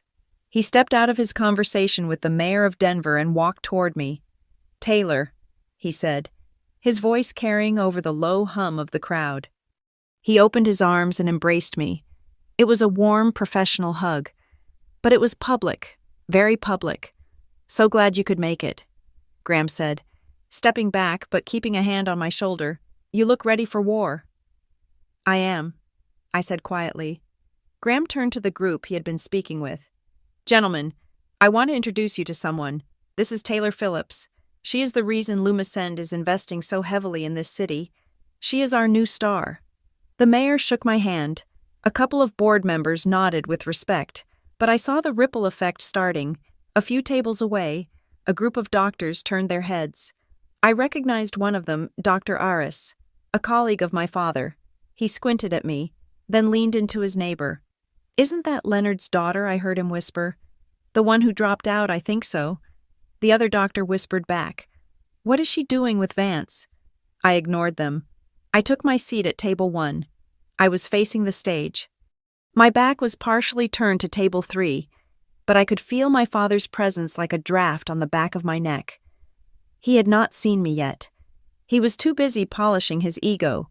The lights dimmed. The room fell silent. Dr. Mara Whitlock walked onto the stage. She looked regal in emerald green.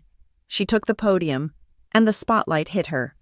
"Welcome, everyone, to the annual Horizon Crest Gala," she began. "Tonight is a night of celebration, a night of looking forward. But before we unveil the future, we must honor the foundation upon which we stand." She paused. "Please welcome our keynote speaker, a man who needs no introduction, our chief of cardiac surgery, Dr. Leonard Phillips." Applause erupted. It was polite, enthusiastic applause. Leonard stood up. He buttoned his jacket. He patted Ethan on the back. He did not look at my mother. He walked to the stage steps with a bounce in his step. He took the podium. He gripped the sides of it, looking out over the 600 faces. He owned the room. "Thank you, Mara," he said, his voice rich and practiced. "And thank you all." He clicked a remote. The massive screen behind him lit up. The title slide read, "Medical Excellence Through Generations. Tonight, I want to talk about legacy," Leonard began. He clicked the remote. A black and white photo appeared. It was my grandfather, stern-faced, holding a scalpel. My father, the late Dr. Arthur Phillips, taught me that medicine is not a job. It is a calling. It is a blood oath. Click, a photo of Leonard in the 90s, young and handsome, standing over a patient. I have carried that torch for 30 years, Leonard said. I have held the human heart in my hands. I have felt the fragile line between life and death. It is a burden, and it is a privilege. Click, a photo of Ethan, my brother, smiling in his white coat, looking like a clone of the two men before him. And now, Leonard said, his voice swelling with pride, I watch the next generation take up the mantle. My son, Ethan, a neurosurgery resident who already shows the hands of a master. There was applause. Ethan sat up straighter, beaming. I watched the screen. Grandfather, father, son.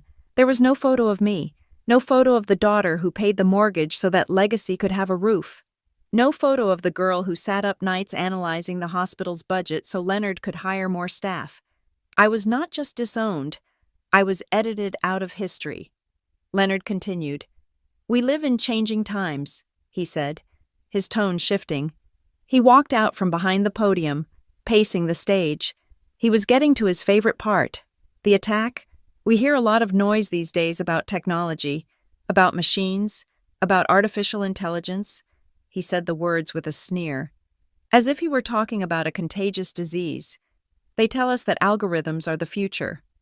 They tell us that a computer can diagnose a patient better than a doctor who has spent 20 years in the field. He paused for effect. He looked down at table 1, right at Graham Vance. He did not see me, or if he did, his brain refused to register it. I say this, Leonard declared, technology is a tool, nothing more. And often, it is a crutch for the weak. A ripple of uneasy laughter went through the room. This was Lumichen's night. Lumicen was paying for the open bar, and the keynote speaker was calling their product a crutch. A machine does not have intuition, Leonard said.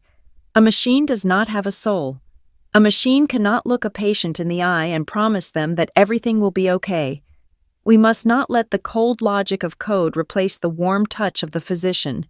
He was on a roll now. He was feeding off the energy of the old guard, the men who feared becoming obsolete. Suddenly, a voice rang out from the darkness of the tables near the back. Dr. Phillips. The room went quiet. Leonard stopped pacing.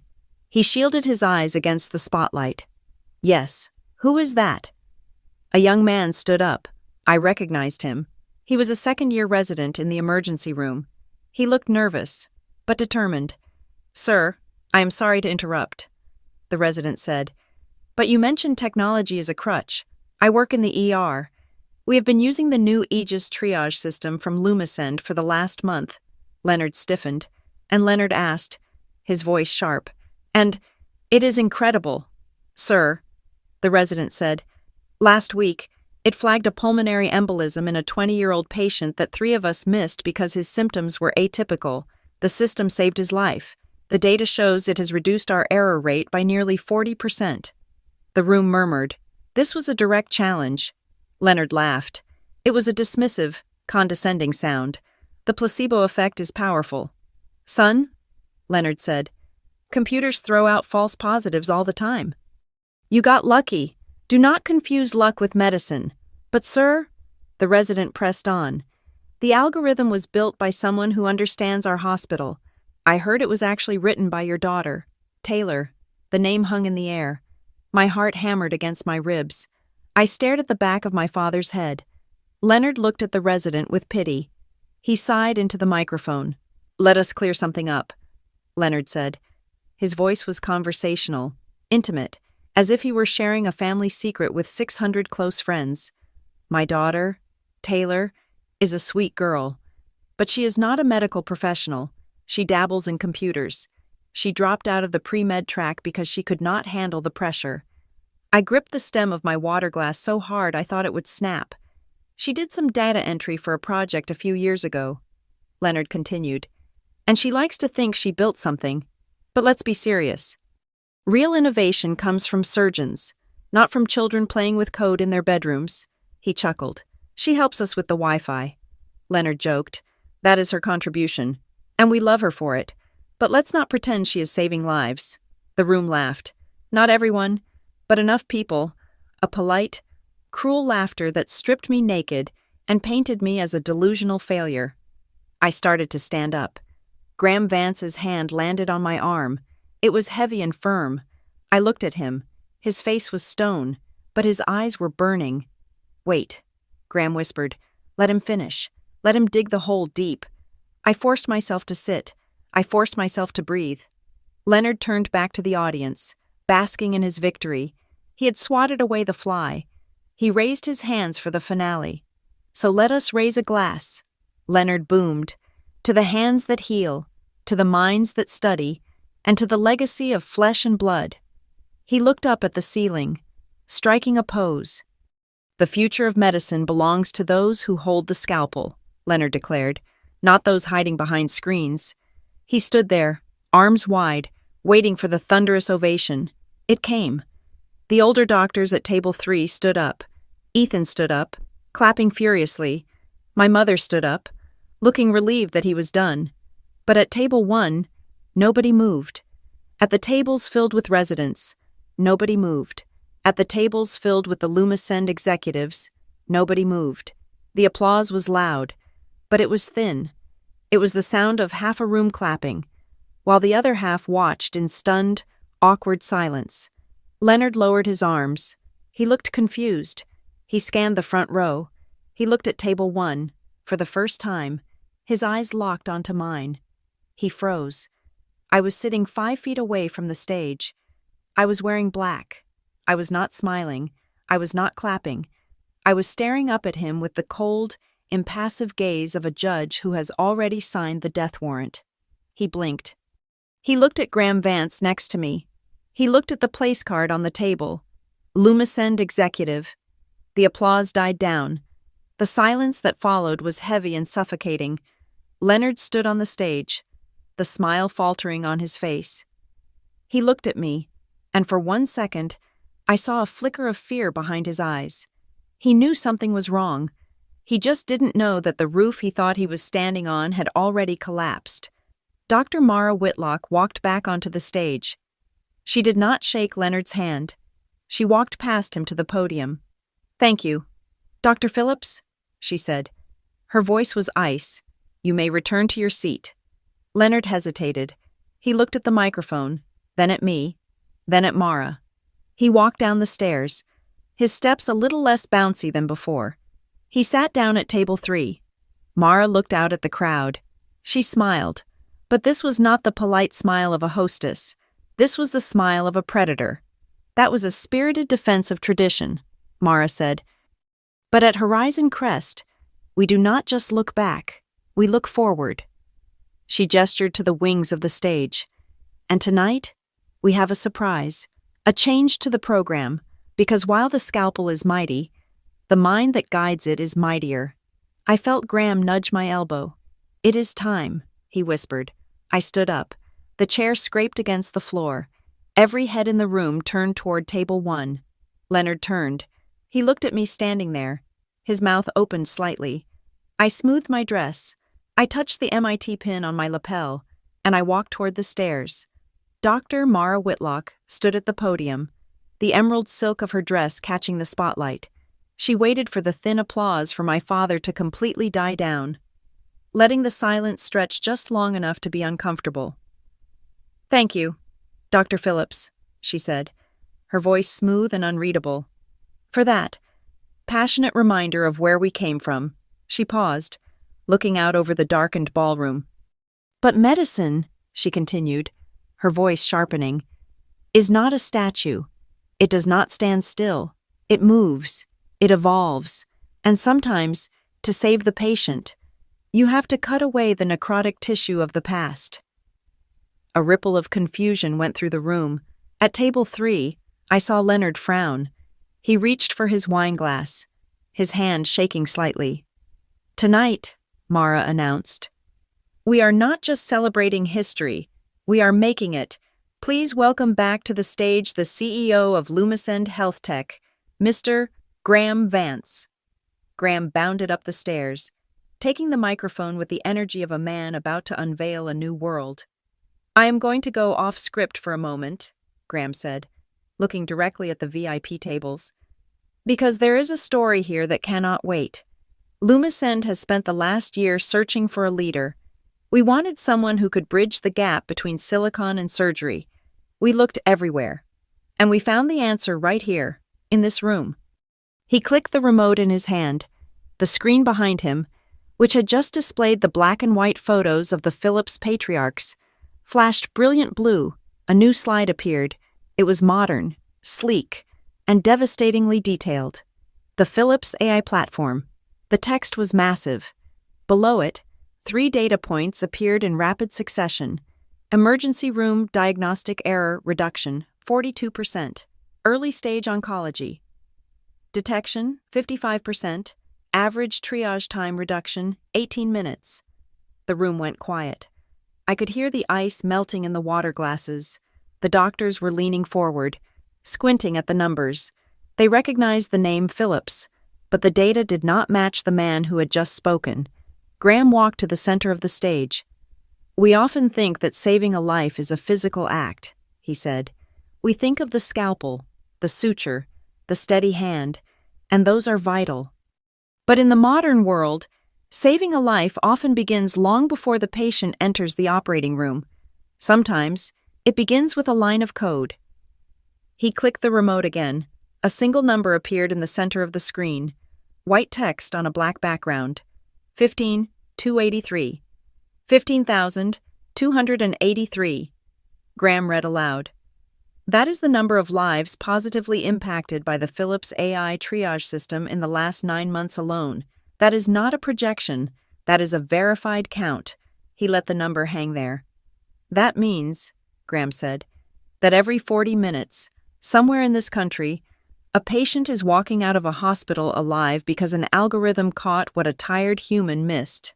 He looked down at table 3. Leonard was sitting frozen, his mouth slightly ajar. Ethan looked like he had been slapped. "The creator of this system," Graham said, his voice rising, "has been working in the shadows, but tonight we bring her into the light. It is my distinct honor to announce the winner of the 2024 Aurora International Prize for Medical Innovation." The room gasped. The Aurora Prize, the prize Leonard Phillips had coveted for half a decade. "For her groundbreaking work in algorithmic diagnostics," Graham announced. "The prize goes to Ms. Taylor Phillips." The silence broke. It shattered. A collective gasp swept through the 600 guests. Heads snapped toward table 3, expecting Leonard to stand up. But Leonard was paralyzed. Then, Graham delivered the final blow. "And," he shouted over the rising murmur, "I am also proud to introduce her as the new Chief Technology Officer of Lumisend Health Tech. She will be personally overseeing the deployment of the Innovation Pavilion here at Horizon Crest." The spotlight, which had been lingering on the stage, suddenly swung out into the audience. It cut through the darkness and landed on table 1. It landed on me. I was sitting with my back straight, my hands folded in my lap. I felt the heat of the light on my face. I blinked, my eyes stinging slightly not from tears, but from the sheer intensity of the moment. I did not smile. I did not wave. I looked directly at the camera projecting my face onto the giant screen behind Graham. My face, 10 feet tall, calm and resolute, hovered over the room. "Wait," I heard a voice from the table behind me. It was the cardiologist who had laughed at me earlier. "That is her. That is the girl Leonard said was just fixing the Wi-Fi." "She is the CTO," another voice whispered, incredulous. "That is a multi-million-dollar position." "Taylor," Graham said, extending a hand toward me. "Please, come take your place." I stood up. The chair legs did not scrape this time. I moved with silence and purpose. The walk from table 1 to the stage was perhaps 20 yards, but it felt like crossing an ocean. With every step, I was shedding a layer of skin. I was leaving behind the girl who waited for leftovers. I was leaving behind the co-signer. I was leaving behind the drama queen to get to the stairs. I had to pass table 3. It was unavoidable. The layout forced me to walk within inches of my family. As I approached, time seemed to slow down. I saw my mother, Elaine. Her hands were covering her mouth, her eyes wide with shock. She looked at me as if I were a stranger she had lived with for 30 years. I saw Ethan. The smugness was gone, replaced by a pale, sickly jealousy. He looked small. And then, Leonard. He was staring up at me. His face was a mask of confusion and panic. He looked at the screen at the number 15,000 and then back at me. The cognitive dissonance was tearing him apart. As I passed his chair, he reached out. His hand, the famous surgeon's hand, grabbed my wrist. His grip was desperate, clammy. "Taylor," he hissed, his voice trembling. "What are you doing?" "Sit down. You are making a scene." I stopped. The spotlight was on us. 600 people were watching. Graham Vance was watching. Dr. Mara Whitlock was watching. I looked down at his hand on my arm. Then I looked into his eyes. I didn't pull away violently. I didn't scream. I leaned down, just an inch, so only he could hear me clearly. "You told me the best gift would be if I disappeared, Dad," I said softly. His grip loosened slightly. "I am just following your orders," I whispered. "I am disappearing, and the woman standing here, you do not know her." I pulled my arm free. "Enjoy the show," I said. I straightened my back and kept walking. I stepped onto the stairs. At first, the applause was scattered. It started from the back of the room, the residents, the young doctors, the ones who knew the truth about the software they used every day. Then, Dr. Mara Whitlock started clapping on stage. Then Graham Vance. Then, the table of Lumicend executives stood up.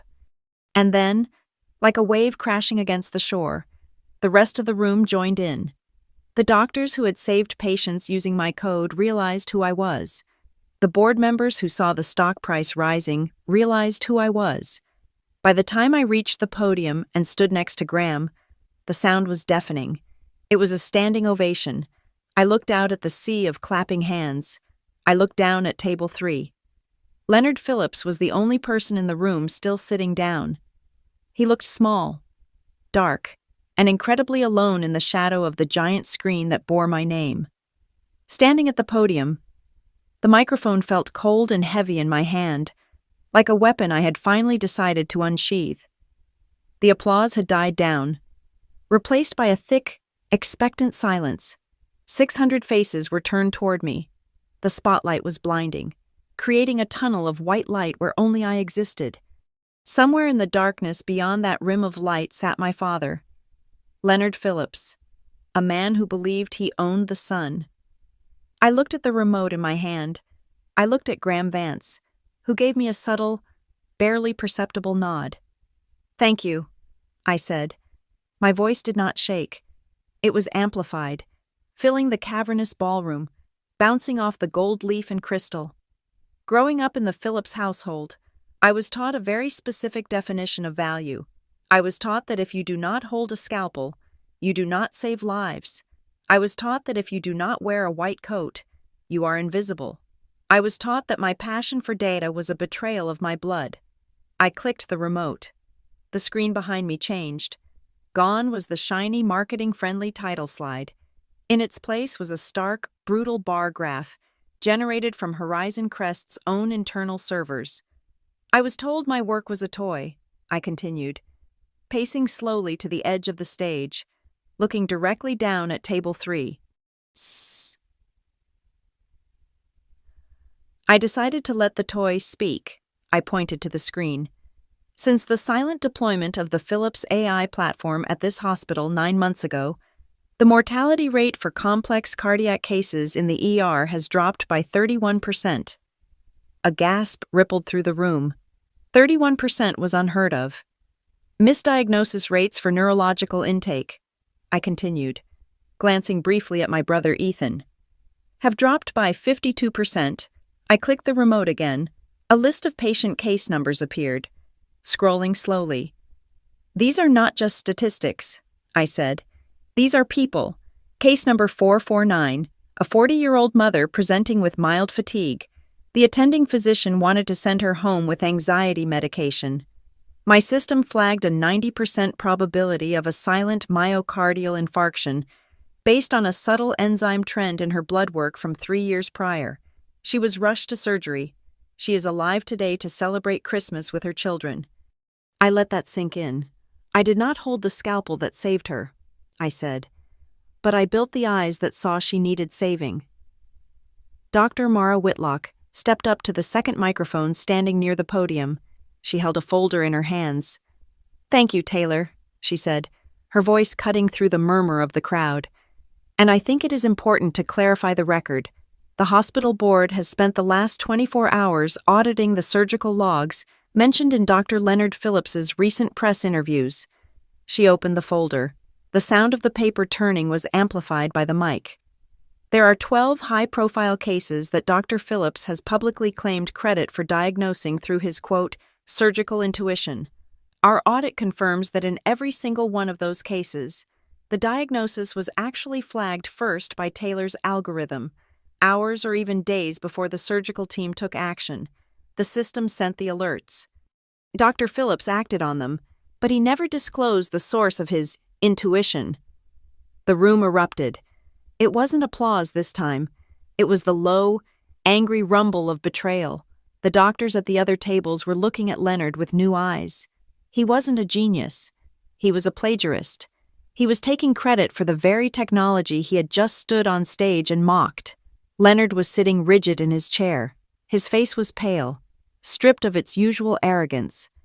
"But," I said, taking the focus back, "saving lives was not enough to earn a seat at the Phillips table. I was told last night that I contribute nothing, that I am a parasite." I clicked the remote. The screen went black for a second. Then, a spreadsheet appeared. It was not a medical chart. It was an Excel file. The header read, "Northwind Support, Financial Ledger. This is a log of every payment I have made on behalf of the Northwind Heights estate for the last 7 years," I said calmly. I highlighted the bottom cell.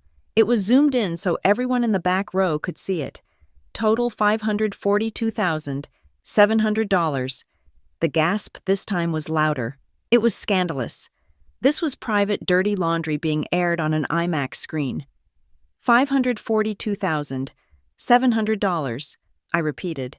While my family sat at dinner and joked that I was playing with computers, I was paying the electricity that lit their chandelier. I was paying the water bill for the lawn they bragged about. I was paying the homeowner association fees. And 10 times 10 separate times I paid the full mortgage when the primary borrower forgot. I looked at my Aunt Monica, who had called me tacky for bringing up money. She was staring at the screen, her mouth hanging open. "I was the safety net," I said. "I was the silent partner, and I was happy to do it, because I thought that is what family does. You support each other." I clicked the remote again. The screen changed to a screenshot. It was the group chat from last night. The text was crisp and clear. "Dad, the best Christmas gift would be if Taylor disappeared from this family entirely," and below it, the reaction bar. 18. Haha reactions. The room went deadly silent. You could hear a pin drop. The cruelty was so naked, so casual. It wasn't just a mean comment. It was a collective mob bullying one of their own. I saw a woman at table 5 cover her mouth in horror. I saw the mayor shake his head, looking at Leonard with undisguised disgust. I looked down at table 3. My mother was crying now, her head in her hands. Ethan was staring at the tablecloth, refusing to look up. Leonard was looking at me, his eyes wide with a mixture of fury and terror. "Last night," I said, my voice dropping to an intimate, conversational tone, "my father made a Christmas wish. He asked me to disappear. He toasted to it, and 18 of my relatives laughed." I took a step closer to the edge of the stage. "Well, Dad," I said, "I am a dutiful daughter. I always do what I'm told." I clicked the remote one last time. A scanned email appeared on the screen. It was heavily redacted to protect account numbers, but the letterhead of the First National Bank of Denver was visible, and the highlighted text was unmistakable. Notice of withdrawal of cosigner. Effective date, January 1st. Risk adjustment, warning, interest rate will adjust from 3.7% to 7.6%. I have officially withdrawn my name from the Northwind Heights mortgage and all associated credit lines, I announced. As of January 1st, I am disappearing from the debt. Leonard shot up from his chair. The movement was so violent he knocked his wine glass over. It shattered on the floor, red wine staining the white tablecloth like blood. "You cannot do that," he screamed. His voice cracked, desperate and shrill without the microphone, but the room was so quiet, everyone heard him. "That is the family house. You cannot just walk away." He pointed a shaking finger at me. "You ungrateful brat, you are ruining us." I looked down at him, the man who had terrified me for 30 years, the man whose approval I had starved for. He looked like a child throwing a tantrum in a grocery store. "I am not ruining you, Dad," I said. "I am giving you your wish. You wanted me gone. So, I am gone. I am taking my money, my credit score, and my useless technology with me. That is our home," Leonard yelled, looking around for support, but finding none. "You are making your mother homeless." "My mother," I said coldly, "sat there and watched you bully me for 2 decades and never said a word. She is an adult. She can figure out how to pay the bills she enjoys, or maybe Ethan can pay them with his condo equity." Leonard opened his mouth to scream again, but Mara Whitlock stepped forward. She tapped her microphone. "Dr. Phillips," she said, her voice sharp as a scalpel, "please sit down." She looked at the papers in her hand. "Regarding the family house and your financial stability," Mara said, addressing the room but looking at Leonard, "the hospital board requires all applicants for the position of medical director to undergo a financial probity check.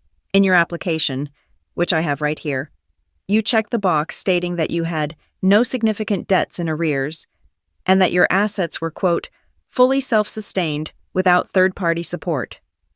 She looked up at the screen, where the figure of $542,000 was still glowing. "The evidence Ms. Phillips has presented tonight contradicts your sworn statement to this board," Mara said. "You claimed financial independence while your daughter was subsidizing your lifestyle to the tune of $11,000 a month.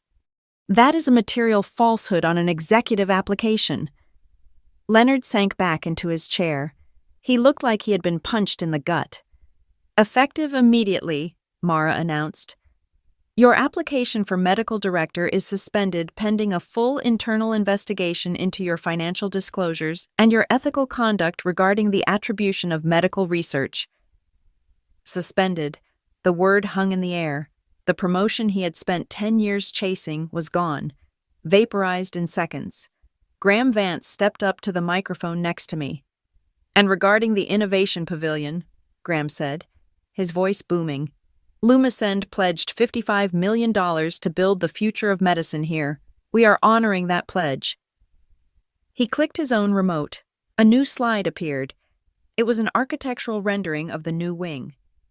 "However," Graham said, "our agreement contained a clause regarding leadership. Lumisend retains the right to appoint the governance board for this facility.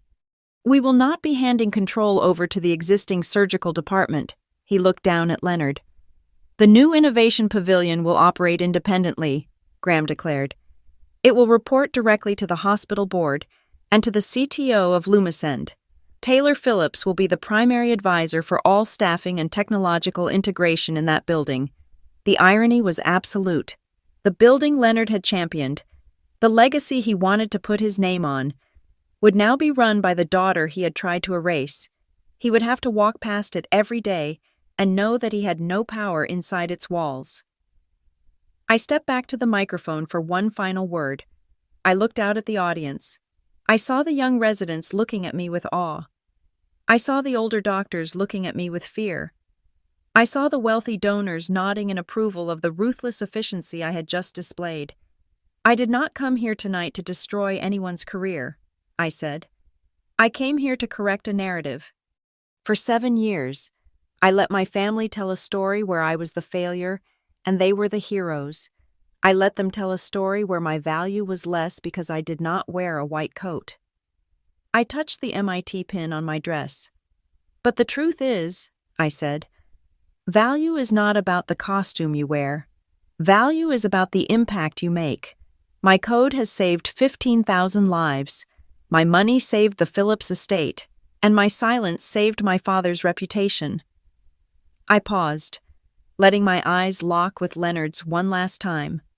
Tonight, the silence ends, I said. I am done paying for a seat at a table where I am not respected. From now on, I build my own table. I stepped back from the podium. Leonard was slumped in his chair, his face buried in his hands. Ethan was furiously typing on his phone, probably trying to delete the group chat messages. But it was too late. The screenshots were already burned into the minds of 600 of the most powerful people in Denver. Dr. Mara Whitlock leaned into the mic one last time. "Ladies and gentlemen," she said, "please join me in congratulating our new CTO and the future of Horizon Crest, Taylor Phillips." The applause started again, but this time it was different. It wasn't polite. It was thunderous.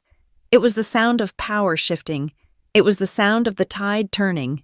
I stood there, bathed in the light, watching my family dissolve into the darkness of the ballroom floor. I had disappeared, just like they asked. But the person who vanished was the victim. The woman who remained was invincible. The moment I stepped off the stage, the oxygen in the room seemed to vanish, replaced by the blinding white heat of camera flashes. I had expected a polite reception, perhaps a few handshakes. Instead, I was engulfed. Reporters from the medical journals, representatives from research foundations, and corporate headhunters swarmed me. They were not asking about my father's speech. They were asking about the data. They were asking about the $55 million pavilion. They were asking about the woman who had just publicly dismantled a dynasty in 10 minutes flat. A reporter from the Denver Post shoved a recorder near my face. "Ms. Phillips," she asked, shouting over the noise, "you just effectively exposed your father's financial insolvency and claimed his professional achievements as your own. How does it feel to break the Phillips family legacy in front of the entire city?" I stopped. I looked directly into the lens of her camera. I did not break anything. I said, my voice steady and clear. I simply stopped propping it up. Gravity did the rest.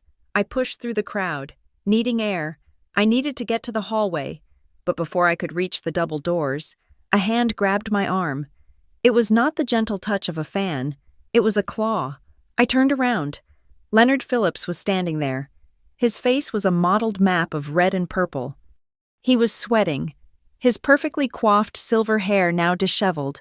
He looked manic. He looked like a man watching his house burn down while holding an empty bucket. He dragged me toward a quiet alcove near the emergency exit, away from the prying eyes of the main ballroom. "You," he hissed, his voice trembling with a mixture of rage and disbelief. "You little traitor." I pulled my arm away. I smoothed the fabric of my sleeve where his fingers had dug in. "Hello, Dad," I said. "Do not call me that." He spat. "You humiliated me. You stood up there and stripped me naked in front of the board, in front of the mayor. Do you have any idea what you have done? My application for medical director is suspended." Suspended. I looked at him. For 30 years. This man's anger had been the weather system of my life. When he stormed, I hid. When he thundered, I apologized. But tonight, looking at him, all I saw was a sad, desperate old man in a tuxedo he could no longer afford. I told the truth. I said, "You twisted the knife," Leonard shouted. "You made it about money. You made it about pettiness. I made it about facts." I countered, "You lied on your application. You lied to the bank. You lied to the press about who diagnosed those patients. I just provided the receipts." He stepped closer, trying to use his height to intimidate me. "It was a move that used to work. You owe me an apology." "Taylor," he growled, "you go back out there right now. You grab that microphone. You tell them it was a mistake. You tell them you were emotional. You tell them the data was misinterpreted. You fix this." I stared at him. The audacity was breathtaking, even now, standing in the ruins of his own making.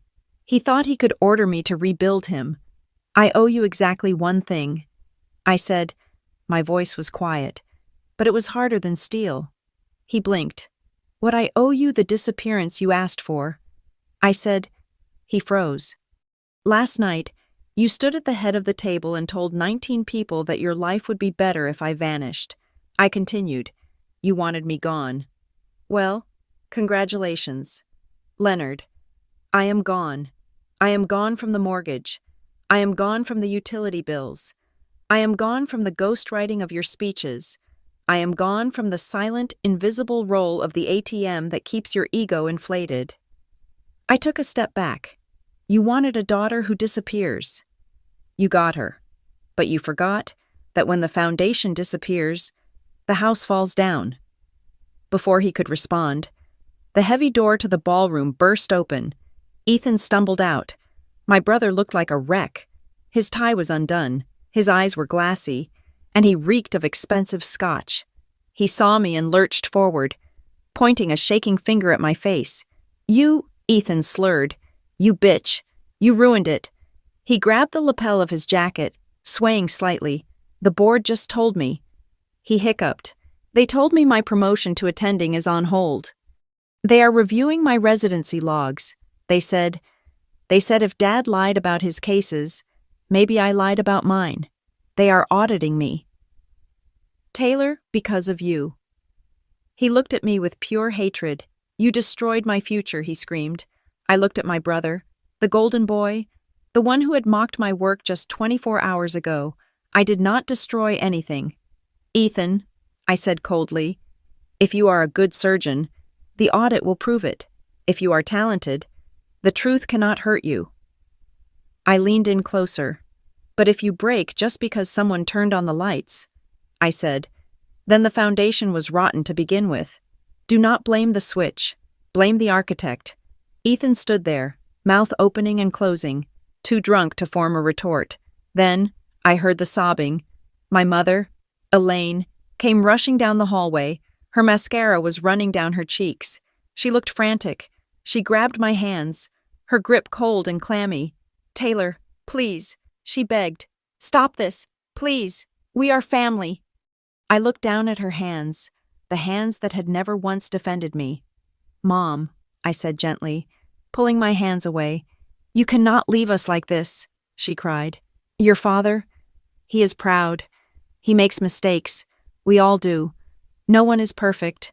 But you cannot abandon us. You cannot leave us in debt. We will lose the house. We will lose everything. She looked up at me, eyes pleading. Just apologize. Taylor, she whispered, make it right. For the family. I felt a sharp pang in my chest. It was the old instinct. The instinct to fix. The instinct to sacrifice myself to stop her crying. But I looked at the MIT pin on my dress. I remembered the number 15,000. Mom, I asked, I have one question.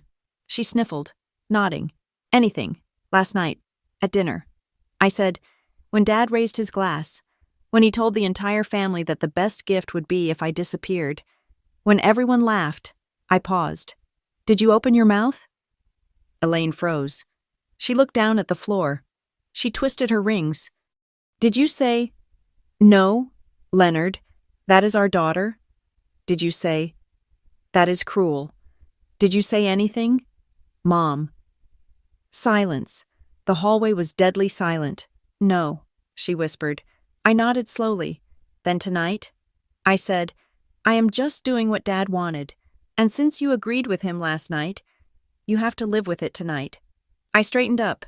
If you want me back, I said, looking at all three of them, the father who used me, the brother who mocked me, and the mother who ignored me. If you want Taylor Phillips in your life, the price has gone up. The disappearance you asked for is free. My return. That costs a real apology. It costs change. And until I see that, I am a ghost to you. I reached into my purse and pulled out my phone. I opened the messaging app. I opened the Phillips Inner Circle group chat. I held the screen up so they could see it. I tapped the 3 dots in the corner. I tapped Leave Conversation. Are you sure you want to leave? I tapped S. Then I went to my settings. Block notifications. I looked at them one last time. It was not an act of anger. It was a ritual. It was the cutting of the cord. Goodbye, I said. I turned around and walked back toward the ballroom. I did not run. I walked with the rhythm of a woman who had nowhere to hide and everywhere to go. As I crossed the threshold back into the noise of the party, a hand touched my shoulder. I flinched, expecting another attack, but when I turned, it was a young man. He was wearing a cheap suit, clearly a resident. He looked nervous. "Ms. Phillips?" he asked. "Yes," I said. "My guard still up?" He swallowed hard. I wanted to say thank you," he said. I blinked. "Thank you," he nodded. 2 months ago, I was on rotation in the ER. We had a patient, a 7-year-old girl. She came in with headaches. My attending said it was dehydration. But your system, the Aegis terminal, it flagged a rare glioma based on her retinal scan upload. He smiled, and his eyes were wet. "We caught it. Ms. Phillips, we operated that night. She is at home right now. She is eating Christmas dinner with her parents because of your code. So, thank you." I felt the tears that I had held back for 2 days finally prick my eyes, but they were not tears of pain. They were tears of release. I whispered, "that is the family I owe." I smiled at him. "You are welcome. Doctor, keep listening to the data." I walked past him, through the lobby, and out the revolving doors of the Silver Line Grand Hotel. The night air was crisp and cold. Snow was falling softly, covering the dirty city streets in a blanket of white. I stopped on the sidewalk and looked back through the massive glass windows of the hotel. I could see the ballroom. I could see the party continuing without me. And off to the side, on the smoking terrace, I saw a solitary figure. It was Leonard. He was standing alone, smoking a cigarette. He was hunched over against the cold. Under the twinkling Christmas lights, he did not look like a giant. He did not look like a king. He looked like a small, bitter man trapped in a prison of his own ego. For years, I had thought he was a monument, impossible to move, impossible to break. Now I realized he was just a man, and I was the one who had been holding him up. I turned away from the window. I looked at the imaginary camera, breaking the fourth wall one last time. Sometimes, I said to you, disappearing is not about dying. It is not about giving up. Disappearing is about stepping out of the role of the victim in your own story. It is about realizing that you do not have to audition for a part in a play that was written to humiliate you. My phone buzzed in my hand. I looked down. It was an email. From Lumisend Operations Subject. "Welcome. CTO Phillips Taylor. The integration team is ready. Tomorrow morning, we begin scaling your platform to 100 more hospitals across the Midwest. Your access credentials are active. Let's get to work." I smiled. A black sedan pulled up to the curb. It was brand new. The driver stepped out and opened the door for me. "Ms. Phillips?" he asked. "Lumisend arranged your transport." "Yes," I said. "That is me." I got into the car. The leather was warm. The smell of new possibilities filled the air. I did not look back at the hotel. I did not look back at the family that was currently imploding in my wake. I did not hate them. I just outgrew them. As the car pulled away into the snowy Denver night, I thought about the girl who had sat at the end of the table, terrified to speak. I left her there, on the sidewalk. If your family only treasures you when you are small and silent, remember this. You do not exist to decorate their legacy. You are not a supporting character in their movie. You can disappear from the places where you are not seen, and you can appear in the places where your value saves lives. I closed my eyes and let the city lights wash over me. The best gift was not disappearing. The best gift was finally showing up. Thank you so much for listening to my story. I want to know where you are listening from. Are you in your car? At work? Hiding in the bathroom from your own family drama? Comment down below and let me know. If you enjoyed seeing justice served cold, please make sure to subscribe to the Maya Revenge Stories channel. Hit that like button to support the channel. And if you really want to help this story reach more people who need to hear it, smash that hype button. Until next time, remember boundaries are not punishments. They are the price of admission to your life. See you in the next story.